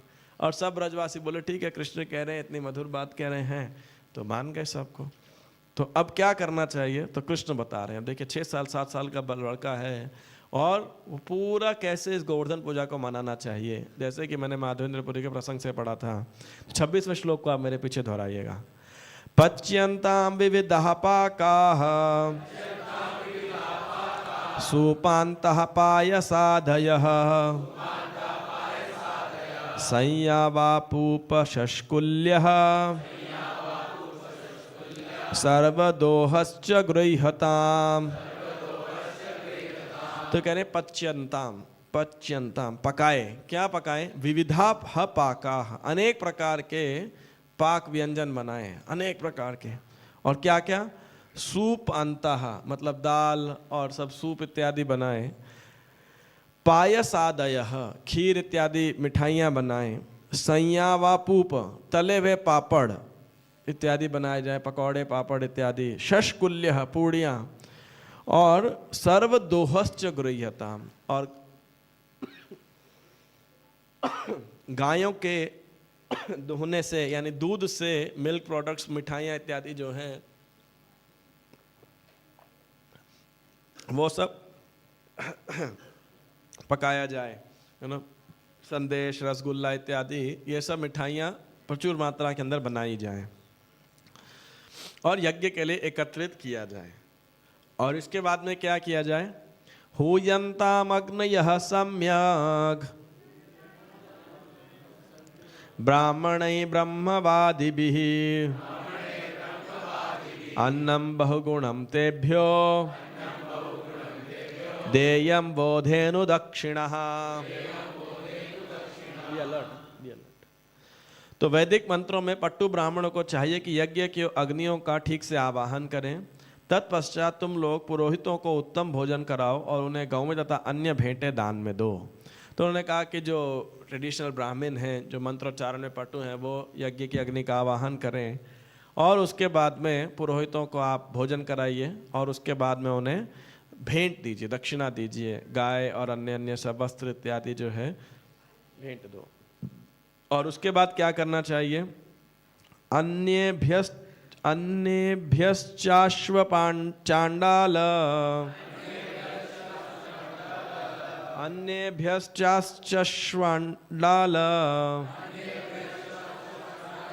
पतितेभ्यो यथार्हतः यवसं च गवां दत्त्वा गिरये दीयतां बलिः। तो कह रहे कुत्तों तथा चांडालों जैसे पतित आत्माओं समेत हर एक को उपयुक्त भोजन देने के बाद तुम सबों को चाहिए कि गौओं को घास दो और तब गोवर्धन पर्वत को अपनी सादर भेंटें चढ़ाओ। स्वलंकृतः भुक्तवन्तः स्वनुलिप्तः सुवाससः प्रदक्षिणां च कुरुत गोविप्रानल पर्वतान। तो भरपेट भोजन करने के बाद तुम में से हर एक को वस्त्र तथा आभूषण से खूब सजना चाहिए। फेस्टिव तभी लगेगा ना, लोग सजेंगे, बढ़िया वस्त्र डालेंगे सब। अपने शरीर में चंदन लेप करना चाहिए और तत्पश्चात गौओं, ब्राह्मणों, यज्ञ की अग्नियों तथा गोवर्धन पर्वत की प्रदक्षिणा करनी चाहिए। तो आपके अनुसार इसमें मुख्य कार्य क्या है? आभूषण डालना, सजना, चंदन लेप करना, या फिर गाय, ब्राह्मण, अग्नि, गोवर्धन पर्वत की प्रदक्षिणा करना? हाँ, तो मुख्य कार्य है प्रदक्षिणा करना। लेकिन फेस्टिवल तभी माना जाएगा जब वो लोग, है ना, मान लो सब गंदे से मैले कुचले कपड़े डाले बड़े हैं और ना कोई तिलक लगाए हैं, बिल्कुल, है ना, तो फिर लगेगा नहीं त्योहार है, वैसे लगेगा कोई अंत्येष्टि में आए हैं या फिर बड़े थका के आए हैं ना। तो उत्सव के दिन ऐसा लोगों को इसलिए नहीं कि हमने दूसरों को आकर्षित करना है, सेल्फी खींचनी है, रील बनाना है ना, इंस्टाग्राम पे अपलोड करना है, वो उद्देश्य नहीं होना चाहिए। अगर मंदिर में आ रहे और तो इसीलिए कि आज भगवान इतना सुंदर फेस्टिवल मनाया था, तो इसीलिए हमें जो है भगवान की प्रसन्नता के लिए अच्छा मतलब वस्त्र डाल के जाना चाहिए।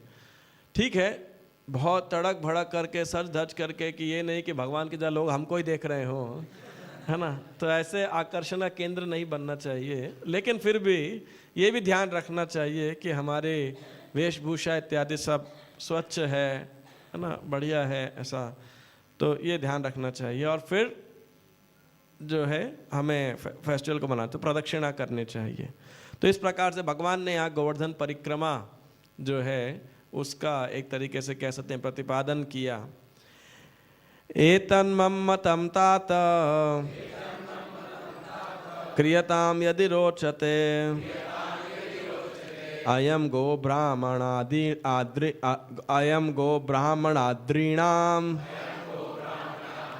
मह्यं च दयितो मखः। तो हे पिताश्री, हे तात, यह मेरा विचार है, ऐसा भगवान बोल रहे हैं, और आपको अच्छा लगे तो आप इसे कीजिए, है ना। अब ब्रजवासी कौन टालने वाले हैं।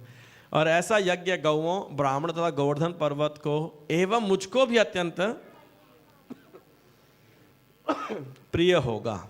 तो भगवान इस प्रकार से जो है कहते हैं। कुछ बच्चे जो ब्रज के थे वो ऐसा सोचते थे कभी कभी कि बारिश कैसे होती है, तो उनको तो ये विश्वास था कि गोवर्धन की वजह से बारिश होती है।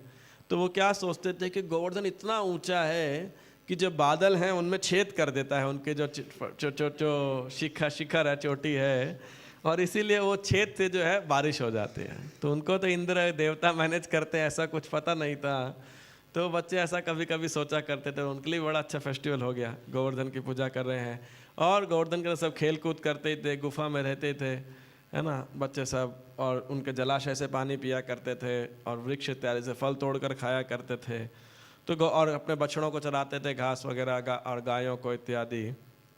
तो वास्तविकता के अंदर भगवान जो है इस गोवर्धन लीला में एक अनेक प्रकार के हम प्रसंग, मतलब शिक्षाएं सीख सकते हैं, प्रसंग सीख सकते हैं। तो एक प्रसंग यहाँ भी सीख सकते हैं जो प्रभुपाद जी के आंदोलन में भी एक महत्वपूर्ण भाग है। प्रभुपाद जी कई बार इस विषय पे बोला करते थे, मेक वृंदावन विलेजेस, कि ये कृत्रिम जो नगर की आधुनिक जीवन शैली है, ये बहुत ही रजोगुण तमोगुण के ऊपर आधारित है। तो वास्तविक जीवन तो प्रकृति के पास होना चाहिए, है ना, ताकि व्यक्ति अपना अनाज उगा सके, गायों से दूध कर ले सके और शांतिपूर्वक भगवान के नाम का जो है भक्ति कर सके और जीवन के लक्ष्य को प्राप्त कर सके। जीवन का लक्ष्य शहर की भागा दौड़ के अंदर क्या रह जाता है, सुबह से रात तक धन कमाइए और रात को व्यक्ति थक करके आता है।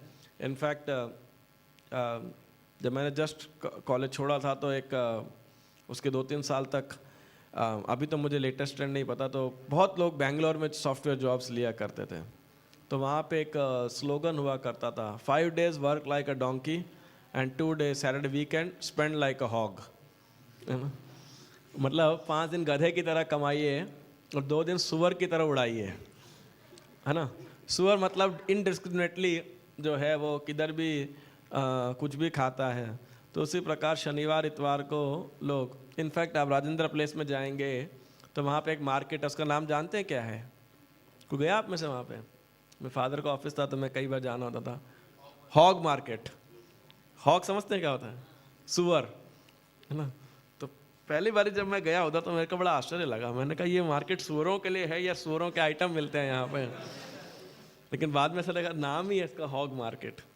तो एनी हाउ जो है, नायम देहो देह भाजाम ने लोके कष्टा न कामा न रहते विड़ भुजाम ये, थोड़ा बहुत करे dogs and asses, dogs and hogs.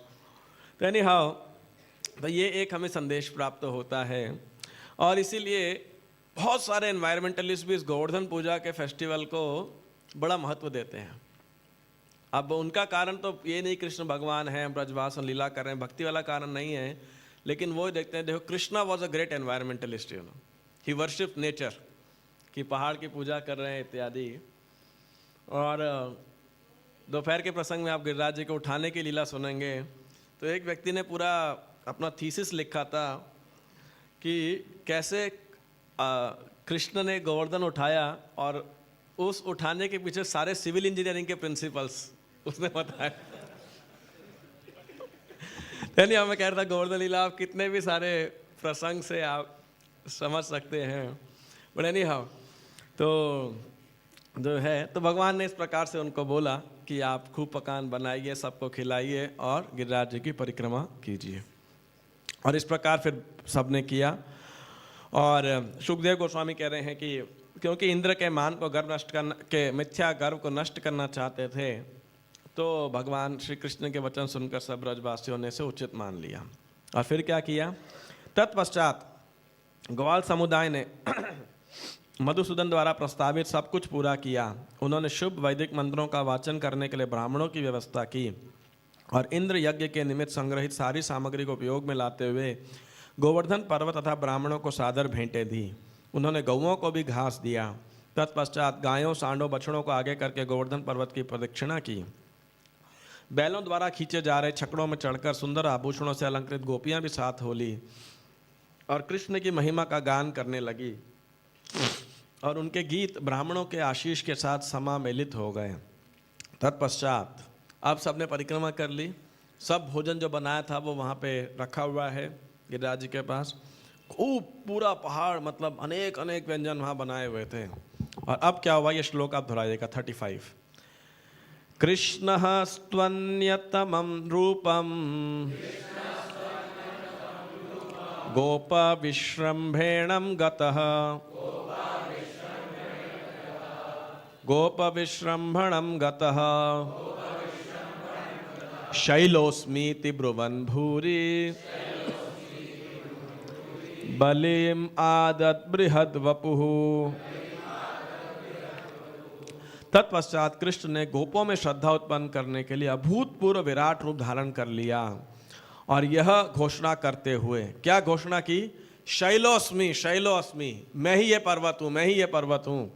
प्रचुर भेंटें खा ली, है ना। कृष्ण ने एक बड़ा विचार रूप धारण किया गोवर्धन के उसमें, और विराट एक बड़ा सा रूप धारण करने का क्या कह रहे हैं? मैं गोवर्धन पर्वत हूँ। तो जो है ये विश्वास दिलाने के लिए सब ब्रजवासियों को कि आपका जो यज्ञ है ये गिरिराज जी ने स्वीकार कर लिया है। ये जो भेंटें हैं, ऐसा नहीं है कि आपने किसी भी मतलब क्या कुछ भी पत्थर को अपने पर्वत को पूज लिया है ना, तो ऐसा जो है, तो भगवान ने उस भेंट को खा लिया। अब यहाँ पे एक डिबेट हमेशा आता है, एक विचारणीय बात आती है कि क्या गोवर्धन भगवान है या गोवर्धन हरिदास वर्य भगवान के भक्त हैं। तो ये एक डायलॉग हमेशा रहता है कि क्या वो भगवान है या क्या भगवान के भक्त हैं। आपके अनुसार क्या है? भगवान है? कितने लोग आप कहते हो कि गोवर्धन स्वयं कृष्ण है? कितने लोग कहते हो कि वो भक्त हैं? और कितने लोग कंफ्यूज्ड हो? और कितने लोग कहते हो दोनों हैं वो? अच्छा, तो ये इस विषय के अंदर हमेशा जो है वाद विवाद नहीं कहेंगे, भक्तों के भाव में विचार रहता है। और इसलिए जहाँ तक सुखदेव गोस्वामी की बात है, गोपियों की बात है, रूप गोस्वामी, सनातन गोस्वामी, रघुनाथ दास गोस्वामी जब अपनी प्रार्थनाओं में जब लिखते हैं तो सर्वत्र वो हरिदास वर्य भगवान के अनन्यतम सेवक के रूप में उनका गुणगान करते हैं। वरन व्यासदेव और स्वयं कृष्ण शैलोस्मि और गर्गाचार्य जी भी अपने गर्ग संहिता के अंदर, और तो वो सब कहते हैं कि ये स्वयं कौन है? साक्षात कृष्ण है ना। और इवन स्वयं चैतन्य महाप्रभु जब रघुनाथ दास गोस्वामी को शिला देते हैं तो उन्हें भी कहते हैं कि स्वयं कृष्ण का ही स्वरूप है। तो हमें दोनों प्रकार के प्रमाण प्राप्त होते हैं कि वो गोवर्धन जो है भगवान ही हैं, भगवान से अभिन्न है कह सकते हैं। और हमें ये भी प्रमाण प्राप्त होता है कि भगवान के अन्यतम भक्त हैं। तो इसीलिए प्रभुपाद जी कह रहे हैं कि जो भगवान के भक्त हैं, कई भक्त उन्हें गिरिराज भक्त के रूप में उनकी पूजा करते हैं, तो कोई भक्त उनके भगवान के रूप में पूजा करते हैं। जब भगवान के रूप में शिला की पूजा करते हैं तो मोर पंख इत्यादि लगाते हैं। अब ये बताइए कि भक्त के रूप में पूजा ज़्यादा अच्छा है या फिर ऊंचा है, या भगवान के रूप में पूजना ज़्यादा ऊंचा है? भक्त के रूप में, क्योंकि भगवान उससे ज़्यादा प्रसन्न होते हैं, है ना। तो लेकिन दोनों विधियां प्रामाणिक हैं, है ना। तो इसीलिए भक्त की विधि होती है। लेकिन हम ये नहीं कह रहे हैं कि आप अब गिरिराज जी पे जाइए और गिरिराज शिला उठा करके अपने घर में ले आइए, वो कार्य मत कीजिएगा। गिरिराज जी को ब्रज में रहना ही पसंद है, तो इसीलिए ये कार्य नहीं करना चाहिए कि आप गिरिराज जी पे जाओ और वहाँ से शिला उठा करके ले आइए। हालांकि प्रभुपाद जैसे लिखते हैं कि भक्त अपने घर में ले करके आते हैं, लेकिन प्रभुपाद जी ने लिखा ज़रूर है, लेकिन इसको व्यक्तिगत रूप से प्रभुपाद जी ने कम से कम 2 शिष्यों को डिस्करेज किया, है ना। और इसके लिए जो हमारे संप्रदाय के अंदर प्रमाण दिया जाता है वो यही है कि गिरिराज जी ब्रजवासी हैं और उन्हें ब्रज से दूर नहीं लेके जाना चाहिए। तो ये बात भक्तों को थोड़ा सावधान रहना चाहिए। हाँ, यदि आपके प्रामाणिक गुरु या कोई ब्रजवासी आपको दें तो वैष्णवों की आज्ञा से, प्रामाणिक वैष्णव आज्ञा से ही लीजिए, अन्यथा बेटर है कि ना लेकर के आएँ। नए संप्रदाय ना चालू करें तो वो ज़्यादा अच्छा है। नए संप्रदाय तो नहीं, गिरिराज जी की पूजा तो वैसे बहुत प्राचीनतम है, लेकिन फिर ब्रज से बाहर उनको ना लेकर के आया जाए, इससे उनको कष्ट होता है वास्तविकता के अंदर। लेकिन कोई रागानुगा भक्त हैं तो फिर वो अपने साथ लेकर के, या राग मार के अनुयायी हैं तो कभी कभी लेकर के चलते हैं, तो हमें उन्हें जज करना की आवश्यकता नहीं है। कोई भक्त उन्नत जब होता है, बट एक साधना के स्तर पे बेटर हम इसको अवॉइड करें। तो ये गलत नहीं है, ये बहुत ही उन्नत स्टेज है जिसके ऊपर हमें इस चीज़ का इसलिए अनुकरण नहीं करना चाहिए, है ना। जैसे कि श्री गौर निताई, अभी चैतन्य महाप्रभु भगवान हैं या भक्त हैं? तो जब हम गौर निताई की पूजा करते हैं इस्कॉन के अंदर, भक्त रूप में करते हैं, भगवान के रूप में करते हैं? हाँ, भगवान के रूप में करते हैं। और हालांकि हम भक्त के रूप में भी उनकी उपासना करना गलत नहीं है, आचार्य के रूप के अंदर, लेकिन वही प्रभुपाद जी ने गौर निताई को कभी संन्यास वेश के अंदर हम नहीं देखते हैं। यहाँ पे जब गौर निताई की पूजा करते हैं तो आप बाल देखते हैं, है ना, आप वो देखते हैं, क्योंकि प्रभुपाद ने उनको इस प्रकार की पूजा का हमें विधान दिया, है ना। तो इसलिए हमें आचार्यों की जो मार्ग दिया गया है, प्रक्रिया दी गई है, उसका अनुगमन करना चाहिए, अपनी कंकॉक्शन नहीं बनाने चाहिए, ऐसा है ना। तो इसीलिए कभी जब भक्त भगवान के रूप में गौर निताई की विशेष कर चैतन्य महाप्रभु की सेवा करते हैं तो मोर पंख लगा देते हैं, लेकिन भक्त के रूप में करेंगे तो ये एक रसाभास हो जाता है। तो इसीलिए वहाँ भी हमेशा विवाद रहता है कि महाप्रभु को पंख लगाना चाहिए, मोर पंख या नहीं लगाना चाहिए, है ना। इस प्रकार से प्रभुपाद जी को जब जनानिवास प्रभु ने पूछा तो प्रभुपाद जी ने उनसे यही प्रश्न पूछा जनानिवास प्रभु को कि don't you think Chaitanya Mahaprabhu is God? तो उन्होंने बोला हाँ भगवान है, तो फिर लगा सकते हो। प्रभुपाद जी ने उनको वहाँ पे उत्तर दिया। लेकिन कई गौड़ीय प्रामाणिक संप्रदायों के अंदर श्री चैतन्य महाप्रभु को मोर पंख और इत्यादि कुछ चीज़ नहीं लगाई जाती है ना। और इसीलिए ये वैष्णवों के बीच में इसके ऊपर भी एक हमेशा कुछ ना कुछ मतभेद रहता है। और मतभेद रहने का मतलब ये नहीं है सही या गलत, बस दो मत हैं और हैं, ऐसा है ना। पर हमें जानना चाहिए इसके पीछे क्या वो है। तो एनी हाउ फिर कृष्ण ने जब बोला शैलोस्मी, मैं ये पर्वत हूँ, और फिर एक तरफ गोवर्धन के रूप में कृष्ण है और एक तरफ यहाँ नन्हे बालक 7 वर्षीय वो कृष्ण हैं। तो वो क्या कह रहे हैं, कर रहे हैं, अब क्या करते हैं, तस्मै नमो व्रजजनहि सह चक्र आत्मनात्मने अहोपश्य शैलोसो रूपी नोनुग्रहम व्यदात। तो कृष्ण ने स्वयं गिरिराज जी के इस पर्वत को नमन किया और वास्तव अपने आप को ही नमस्कार किया भगवान ने। और उन्होंने कहा जरा देखो तो यह पर्वत किस तरह पुरुष रूप में प्रकट हुआ है और इसने हम पर कृपा की है। यह गोवर्धन पर्वत अपनी इच्छा अनुसार रूप धारण करके अपनी उपेक्षा करने वाले वन के किसी भी निवासी को मार डालेगा। अतः अपनी तथा गौओं की सुरक्षा के लिए हम उसको नमस्कार करें। तो कृष्ण ने भी एक वहाँ पे दे दिया, भाई ये पूजा मनाओ, नहीं तो क्या होगा, गिरिराज जी जो है आपको नष्ट कर दें, उनकी अवज्ञा मत कीजिए। और इस प्रकार भगवान वासुदेव द्वारा समुचित ढंग से गोवर्धन यज्ञ संपन्न करने के लिए प्रेरित किए गए गोपजन गौमी तथा ब्राह्मण कृष्ण के साथ अपने गांव व्रज लौट आए। तो ये आज के दिन जो कथा हुई थी, आज के दिन जो प्रसंग हुआ था वो ये था कि गोवर्धन की पूजा की गई थी, गोवर्धन के अन्नकूट भोग लगाया गया था, उनकी परिक्रमा की गई थी और गिरिराज जी ने उनकी इस पूजा को स्वीकार किया था। ये आज के दिन हुआ था। अब जैसा कि मैं कह रहा था तो अंतिम भाग इस कथा का कि क्यों भगवान ने ये लीलाएं की। तो भगवान जब कोई भी कार्य करते हैं तो अनेक उसके पीछे हेतु होते हैं। तो एक तो सरल हेतु था, भगवान सोच रहे थे कि बहुत समय से बांसुरी बजा रहा हूँ, बांसुरी बहुत हल्की होती है ना, एकदम हल्की चाहिए कुछ, तो खासकर बच्चे होते तो उनको लगता कुछ एडवेंचर करें, कुछ नया करें, है ना। और खासकर छोटे बच्चों को तो वजन उठाने का बहुत शौक होता है, दिखाने के लिए मैं कितना मजबूत हूँ। तो भगवान बोले कुछ बड़ा भारी उठाना चाहिए, है ना। तो इसीलिए भगवान ने इंद्र को आग बबूला किया। ये भी भगवान का एक रीज़न है, एक आचार्य बताते हैं ऐसा कि कृष्ण बोले क्या तक ये हल्की सी बांसुरी पकड़ता रहूँगा, कुछ जो है बड़ा करना चाहिए। मतलब जब भगवान की वेट लिफ्टिंग की इच्छा थी, है ना। और इसीलिए जब वेट लिफ्टिंग में अवार्ड देना हो तो किसको देना चाहिए, कृष्ण ज़्यादा किसी को अवार्ड नहीं दे सकते, है ना। तो इसीलिए जो लोग बोलते हैं कि भाई कृष्ण ने रासलीला करी तो हमारे पास भी कुछ गोपियाँ होनी चाहिए, तो उन्हें बोले ठीक है आप पहले गिरिराज जी को उठाओ, गोवर्धन उठाओ, उसके बाद में रासलीला करना, नकल करनी है तो पूरी करो, आधी क्यों, है ना। तो एनी हाउ ये एक था। लेकिन मूल कई कुछ बातें हैं, भगवान के अभिप्राय का तो भगवान ही समझ सकते हैं, लेकिन कुछ बातें जो मैं कलेक्ट कर पाया आचार्यों के टीकाओं से, प्रभुपाद जी के तात्पर्यों से और भक्तों के वक्तव्य से। तो पहला भाग तो ये था कि भगवान इंद्र को क्रोधित करना चाहते थे। क्यों क्रोधित करना चाहते थे, उनके गर्व को नष्ट करने के लिए। और क्या गर्व था उन्हें, तो देखिए ये जो इंद्र के व्यक्तित्व से हमें गर्व, अहंकार कैसा होता है, उसके कई मैनिफेस्टेशन कैसे प्रदर्शित होता है वो देखने को प्राप्त होगा। तो जो अभी पहला भाग है जो मैं अभी कह रहा हूँ उसमें कि किस प्रकार इंद्र अपने आप को इंजॉयर, कंट्रोलर, प्रोप्राइटर मानने लगे थे कि ये सारे जो यानी मेरी पूजा होनी चाहिए और जो मुझे ये दी जा रही है, क्या बोलते हैं, भेंट दी जा रही है, मैं इसको डिज़र्व करता हूँ, ये मेरे लिए होनी चाहिए, मैं इसका प्रोप्राइटर हूँ, इंजॉयर हूँ, मैं ब्रजवासियों का कंट्रोलर हूँ, मेरे अंदर शक्ति है। और इस चक्कर में क्या हुआ था कि वो अपने ही स्वामी श्री कृष्ण को भूल गए थे, है ना। तो सोचते मैं ही सर्वश्रेष्ठ हूँ।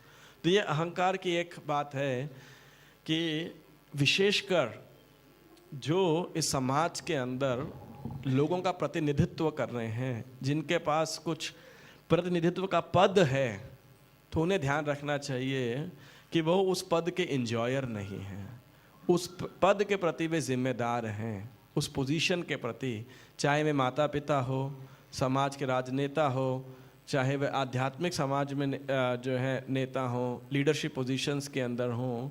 तो ये हमें इस अहंकार से, क्योंकि किसी भी पोजीशन के साथ, पद के साथ में कंट्रोल आता है, नियंता आता है ना, कि हाँ देखो हमारे अंदर इतना कंट्रोलिंग पावर है, हम ये कर सकते हैं, इतने लोग मेरी सुनते हैं, जी हुजूरी करते हैं, है ना। फिर चाहे आप माँ बाप की पोजीशन पे हो तो हर एक के कोई बॉस की पोजीशन पे है, तो लेकिन जानना चाहिए कि ये जो पोजीशन हमको प्राप्त हुई है, ये जो पद हमको प्राप्त हुआ है, ये उत्तरदायित्व निभाने के लिए है, क्षणिक है, कुछ समय में चले जाएगा, और हम अपने पद को दायित्व निभाएं। हम इस पद के इंजॉयर नहीं हैं, है ना, इस पद के उत्तरदायी हैं, लेकिन इसके इंजॉयर नहीं, इसके प्रोप्राइटर नहीं हैं। तो जब इंद्र अपने आप को अहंकारवश प्रोप्राइटर मानने लगा, स्वामी मानने लगा, इसका नियंता मानने लगा, अपने आप को इसका भोक्ता मानने लगा, और भूल गया कि ये पद वास्तविकता में देने वाले कौन है, सब कृष्ण है, तो उन्हीं को भूल गया। तो इसीलिए ये अहंकार का एक जो है लक्षण है। द्वितीय सत्र के अंदर आज आप सुनेंगे कि अहंकार किस प्रकार से व्यक्ति को, एक दैवी व्यक्ति को, देवताओं के महेंद्र राजा हैं ये, लेकिन क्या बना दिया उनको, वास्तविकता में आसुरी कार्य करने पे मजबूर कर दिया। मतलब आप सोचिए, सारे ग्वालों को, गायों का वध करने के लिए भी इंद्र तैयार हो गए, आप सोचिए। तो अहंकार कितना घातक सिद्ध हो सकता है यदि हमारे पास हो। और इसी मिथ्या अहंकार को भगवान श्री कृष्ण ने इंद्र के अंदर डिटेक्ट किया था, और इसीलिए उसको करेक्ट करने के लिए भगवान ने जो है ये पूरा स्टेप लिया। तो ये इंद्र के द्वारा हमें भी सिखा रहे हैं, लेकिन भगवान इंद्र के प्रति उनका विशेष प्रेम है, तो इसीलिए अपने पोजीशन से वो आर्टिफिशियली, अननेचुरली पफ्ड अप हो गए थे। तो ये जितने भी लोग समाज के अंदर हम किसी प्रकार से किसी भी छोटे या बड़े पद के ऊपर प्रतिनिधित्व कर रहे हैं, हमें बड़ा सतर्क रहना चाहिए, सावधान रहना चाहिए, है ना। ये एक अनेक शिक्षाओं में से गोवर्धन पूजा पे हमें एक शिक्षा जरूर ग्रहण कर सकते हैं। दूसरा जो है, और यहाँ तक कि भगवान कृष्ण को क्या बुरा लग रहा था कि ये मेरे निज जनों से सेवा स्वीकार कर रहे हैं इंद्र। आप सोचिए, मतलब मेरे पिता माता से, मेरे सब रिश्तेदारों से, ब्रजवासियों से सेवा ग्रहण कर रहे हैं। ठीक है, पूरे पृथ्वी पे, पूरे बाकी ग्रहों से इंद्र सेवा स्वीकार करें, चलता है, लेकिन ब्रजवासियों से, जो कि भगवान के अनन्यतम भक्त हैं, उनकी सेवा को इंद्र स्वीकार कर रहे हैं, ये तो अति हो गई उनके गर्व की। तो ऐसा भी जो है आचार्य बताते हैं कि भगवान को ये बात जो है इंद्र की सही नहीं लग रही थी, इसीलिए भगवान श्री कृष्ण उनको उकसाना चाह रहे थे। प्रेम से भी चाह के टटोल देते, लेकिन क्या होता है, जब किसी के अहंकार का गुब्बारा फूल जाता है तो उसको अंदर सुई चुभोनी पड़ती है ना। तो भगवान ने ऐसे ही जब इंद्र को पिन प्रिक किया जब वहाँ पर, तो क्या हुआ, इंद्र का फिर जो है गर्व निकल करके आया, है ना। अब भगवान को क्या करना था, भगवान को तो चलो इंद्र अपना कार्य कर रहा है, लेकिन भगवान यहाँ पे एक पूरा नया फेस्टिवल मना रहे थे। कितने, 7 दिन 7 रात नॉन स्टॉप, और सारे ब्रजवासियों के साथ, शांत, दास, सख्य, वात्सल्य, माधुर्य भाव के हर प्रकार के भक्तों के साथ, गायों के साथ, राधा रानी के साथ, गोपियों के साथ, माता के साथ, जो वृद्ध गोपियाँ हैं उन सब के साथ में कृष्ण यहाँ पर एक साथ 7 दिन 7 रात, in the biggest calamity Krishna turn into the biggest festivity, है कि नहीं। तो सबसे बड़ी आपत्ति में कृष्ण के शरण ग्रहण करने से ब्रजवासियों ने इस पूरे महोत्सव को क्या बना दी, इस पूरी आपदा को एक महोत्सव बना दिया, इस विपत्ति को एक संपत्ति बना दिया और ये एक महोत्सव हुआ वहाँ पर, जिसको ब्रजवासी ने भी खूब एंजॉय किया, कृष्ण ने भी खूब एंजॉय किया, है ना। और 7 दिन कब बीत गया उनको पता ही नहीं लगा, ऐसा था, है ना। और तो ये भी ठीक था। तो कृष्ण को तो अपनी लीला करनी थी, सब ब्रजवासियों की इच्छा पूरी करनी थी। और भी कई भाव हैं कि कृष्ण को जो गोपियों के पूर्व राग को उदित करना था, तो इसीलिए अब यहाँ पे 7 दिन 7 रात गोपियाँ जो एकटक बिना किसी अब कृष्ण को देख पा रही हैं, है ना। तो और कृष्ण गोपियों को देख पा रहे हैं। अगले साल रासलीला करनी है तो उसकी प्रिपरेशन शुरू कर दी भगवान ने अभी, है ना। तो ऐसे अनेक अभिप्राय हैं, लेकिन एक दूसरा अभिप्राय जो बहुत क्रिस्टल क्लियर दिखाई पड़ता है, जैसे इंद्र का मान तोड़ने के लिए, वो है गिरिराज की महिमा को स्थापित करने के लिए गोवर्धन, है ना। कोई बोलेगा देखिए गोवर्धन कितने भाग्यशाली हैं कि उन्हें कृष्ण का हाथ का स्पर्श प्राप्त हो रहा है, इसीलिए हंताय मद्र अबला हरिदास वर्यो यदराम कृष्ण चरण स्पर्श प्रमोद, कि गिरिराज इतने खुश हैं क्योंकि कृष्ण बलराम के चरण का स्पर्श प्राप्त हो रहा है। और अब तो चरण नहीं, हाथ का स्पर्श प्राप्त हो रहा है। लेकिन गिरिराज जी की महिमा ये नहीं है कि उन्हें कृष्ण के हाथ का स्पर्श प्राप्त हो रहा है। महिमा क्या है, यदि आपको कृष्ण के हाथ का स्पर्श चाहिए, आप में से कितने लोगों को चाहिए कृष्ण के हाथ का स्पर्श, तो फिर इंद्र के जो ऊपर से वज्रपात हो रहे थे, है ना, जो संवर्तक बादलों की वर्षा हो रही थी, वो सब कष्ट सहन करने के लिए भी खुशी खुशी तैयार रहिएगा। तैयार है या नहीं है? तो एक तरफ से जो ब्रजवासी हैं, जो गिरिराज जी को कृष्ण ने छुआ हुआ है, लेकिन एक तरफ से देखिए गिरिराज सब ब्रजवासियों की सेवा करने के लिए क्या यातना सहन कर रहे होंगे। आप सोचिए, ऐसे खंबे जितने बड़े बड़े तो पानी के बर्फ के बूंद थे, और इंद्र का वज्र और बिजली कड़क रही है, और ये सब किसके ऊपर गिर रही है? गिरिराज जी के ऊपर गिर रहे हैं। गिरिराज जी आनंद के अंदर है पूरी तरीके से। क्यों? नीचे कृष्ण का फेस्टिवल चल रहा है। तो इसीलिए गिरिराज इसलिए हरिदास वर्य हैं। सारे वैष्णवों की सेवा किया उन्होंने एक साथ के अंदर।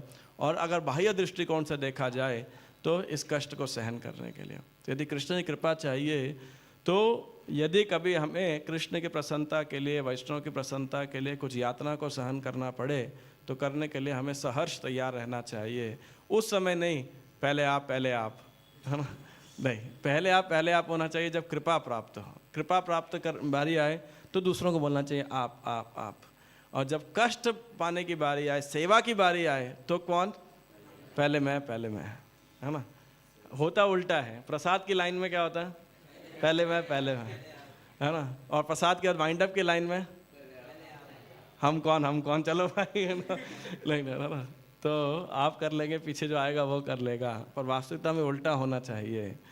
तो यानी तो ये गिरिराज के अनेक महानताओं में से अनेक के अंदर एक बात हम यहाँ देख सकते हैं। ऑफकोर्स कृष्ण जिनकी परिक्रमा की, कृष्ण की उपासना की, कृष्ण स्वयं बताया शैलोस भी मैं वो पर्वत हूँ, तो उनके महानता तो हर प्रकार से है ही है, अनेक प्रकार से है। लेकिन एक दृष्टिकोण हम ये भी देख सकते हैं। श्री गिरिराज गोवर्धन की जय, गोवर्धन पूजा महामहोत्सव की जय, श्री कृष्ण भगवान की जय, श्री रसिकानंद प्रभु आविर्भाव तिथि की जय। उनका था क्या? तो अगले कोई एक प्रश्न या टिप्पणी किसी की है तो, क्योंकि इसके बाद आई थिंक गो पूजा और गिरिराज ब्रह्मा। जी प्रभु।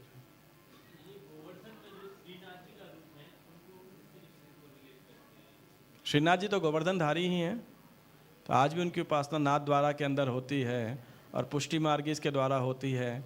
और विशेषकर रूप गोस्वामी की भी इच्छा हुई थी, बैठ जाइए, रूप गोस्वामी की भी इच्छा हुई थी श्रीनाथ जी के गोपाल जी के दर्शन करने के, लेकिन वही पहाड़ के ऊपर थे।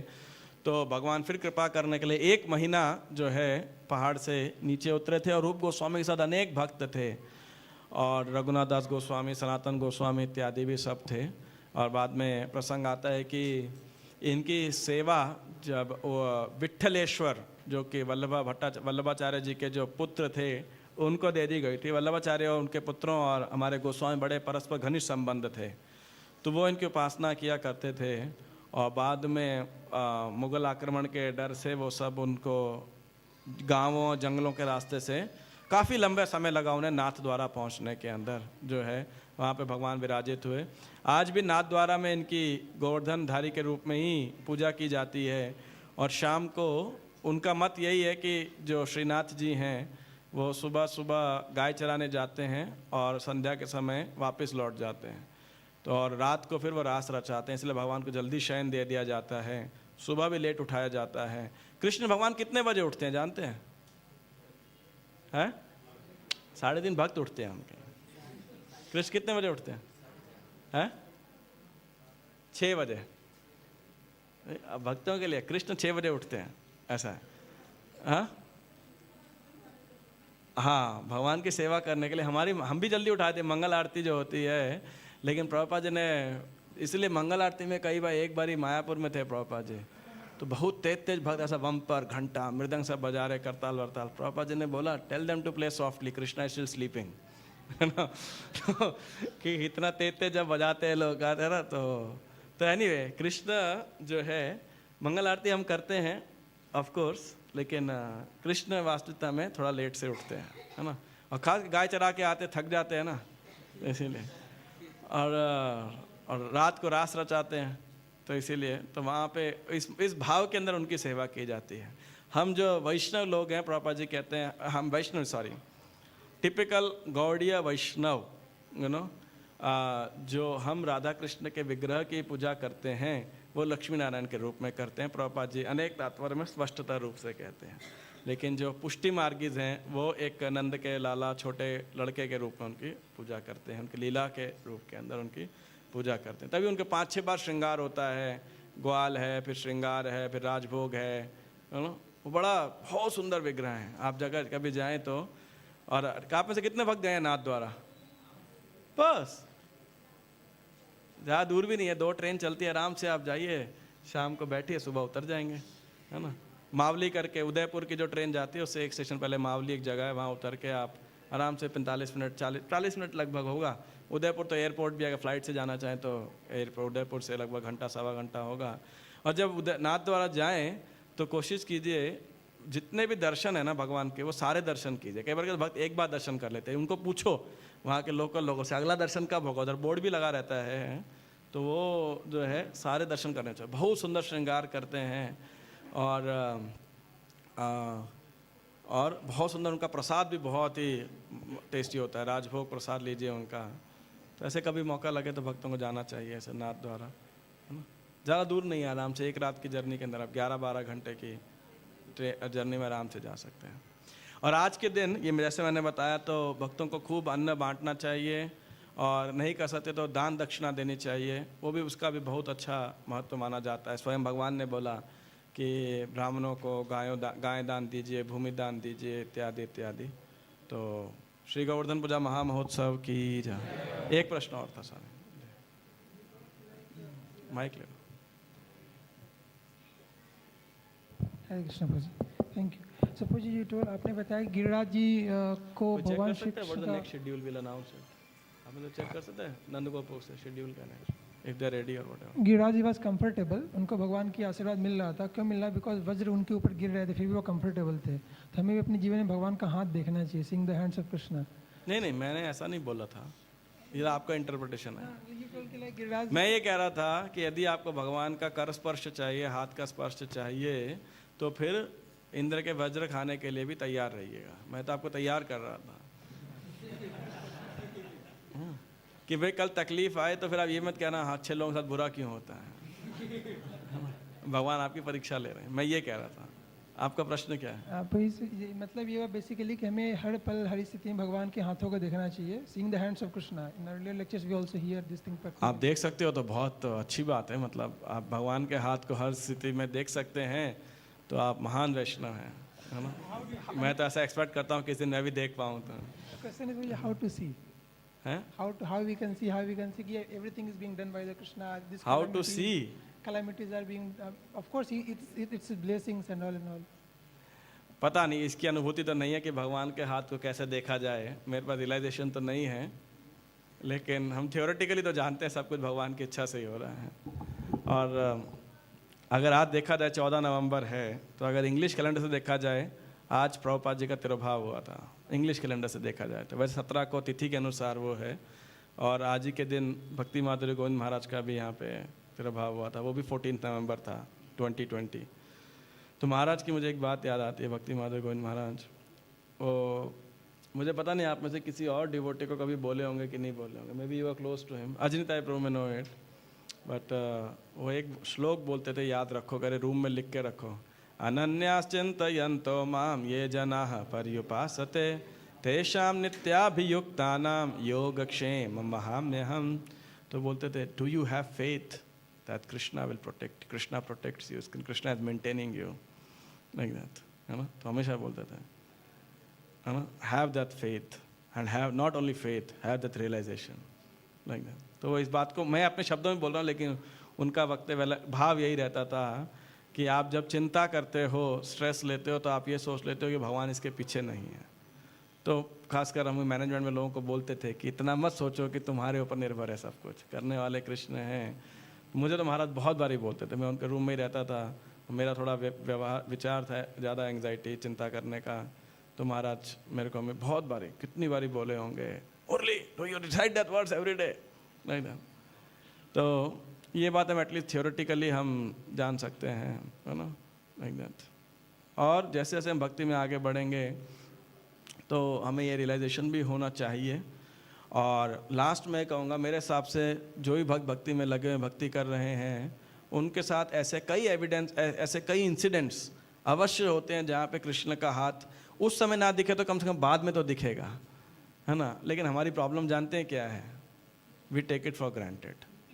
हम बहुत भुलक्कड़ हैं, हम भूल जाते हैं, ऐसा है। हम उसमें कृष्ण का हाथ देख करके भी अनदेखा कर देते हैं। प्रॉब्लम हमारी ये है, प्रॉब्लम ये नहीं कि हमें दिखता नहीं है, भगवान बहुत कृपालु है ना। तो अगर जिस दिन हम उसके लिए आभारी हो जाएंगे, ग्रेटफुल होना शुरू हो जाएंगे, कृष्ण के उस हाथ को देखना शुरू कर देंगे, उतने ज़्यादा हमें और कृष्ण के कई हाथ दिखने शुरू हो जाएंगे, ऐसा। तो ये हम अभ्यास कर सकते हैं। नहीं दिख रहा है तो प्रार्थना कर सकते हैं कि ठीक है भगवान, मैं मानता हूँ कि आप सब मेरे पीछे हैं, लेकिन मुझे समझ नहीं आ रहा, तो समझा दीजिए चलो। तो फिर भगवान कृपा करेंगे, दिव्य ज्ञान हृदय प्रकाशित या ओम अज्ञान तिमिरांधस्य ज्ञानांजन शलाकया। हरे कृष्ण। श्रील प्रभुपाद की। Okay, one more. आप जिन भक्त, ओके ठीक है, I will take one more verse and one more shloka question and then go puja के लिए रेडी है।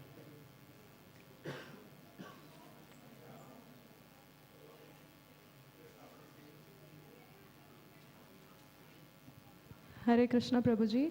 गोवर्धन शीला तो हमें नहीं लानी चाहिए। व्हाट अबाउट रज? कई डिवोटीज योगपीठ और ऐसी जगहों से रज ले आते, तो वो ब्रज का तो फेमस क्या है? ब्रज की तो रज ही है। अगर ब्रज से रज नहीं लिया तो फिर क्या किया? लेकर आ जाते हैं तो हाँ, रज लेके आ सकते हैं, रोज उसका आस्वादन कर सकते हैं, तिलक में लगा सकते हैं, थोड़ा खा सकते हैं, सिर पे लगा सकते हैं, तो वो तो बहुत अच्छा आएगा। हमारे एक भक्त, हमारे जो कुरुक्षेत्र के डिवोटीज हैं, उन्होंने तो कुरुक्षेत्र की रज का ऐसा पैकेट बना के और ब्रह्म सरोवर के जल सब डोनर्स को देते हैं ऐसा। तो बहुत उत्तम गिफ्ट है ये इस प्रकार का, ब्रज की रज, है ना। और कहीं तीर्थ स्थलों का, पवित्र नदियों का, राधा कुंड का जल इत्यादि। जैसे राधा कुंड में लोग जल के स्नान की बात करते हैं, तो मैं एक प्रिस्क्राइब करूँगा डिवोटीज को, एक बॉटल में थोड़ा जल लेके आ जाओ और तिलक लगाते समय रोज उसमें आप थोड़ा यमुना जी का, ये गंगा जी का या राधा कुंड का इत्यादि जल यूज़ कर सकते हैं।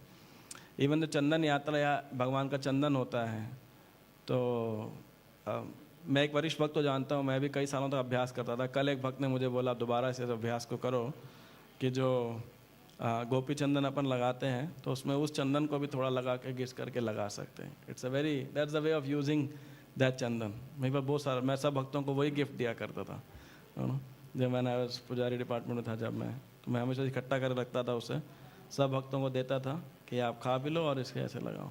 तो ये जल को देना, रज को देना, वास्तविकता में ये बहुत अच्छा उपहार है। वास्तविक उपहार ही यही है एक्चुअली। हमें भक्तों को देने के लिए तो यही सब चीज़ देना चाहिए जिससे कृष्ण का उद्दीपन हो सके। ब्रज रज, तीर्थों का जल और महाप्रसाद, और खैर महाप्रसाद खराब हो जाता है कभी कभी, तो ये सब चीज़ जो भगवान का हमें याद दिला सके इस प्रकार से। हरे कृष्ण। श्रील प्रभुपाद की जय। गौर प्रेमानंदे। हरे हरे गौर।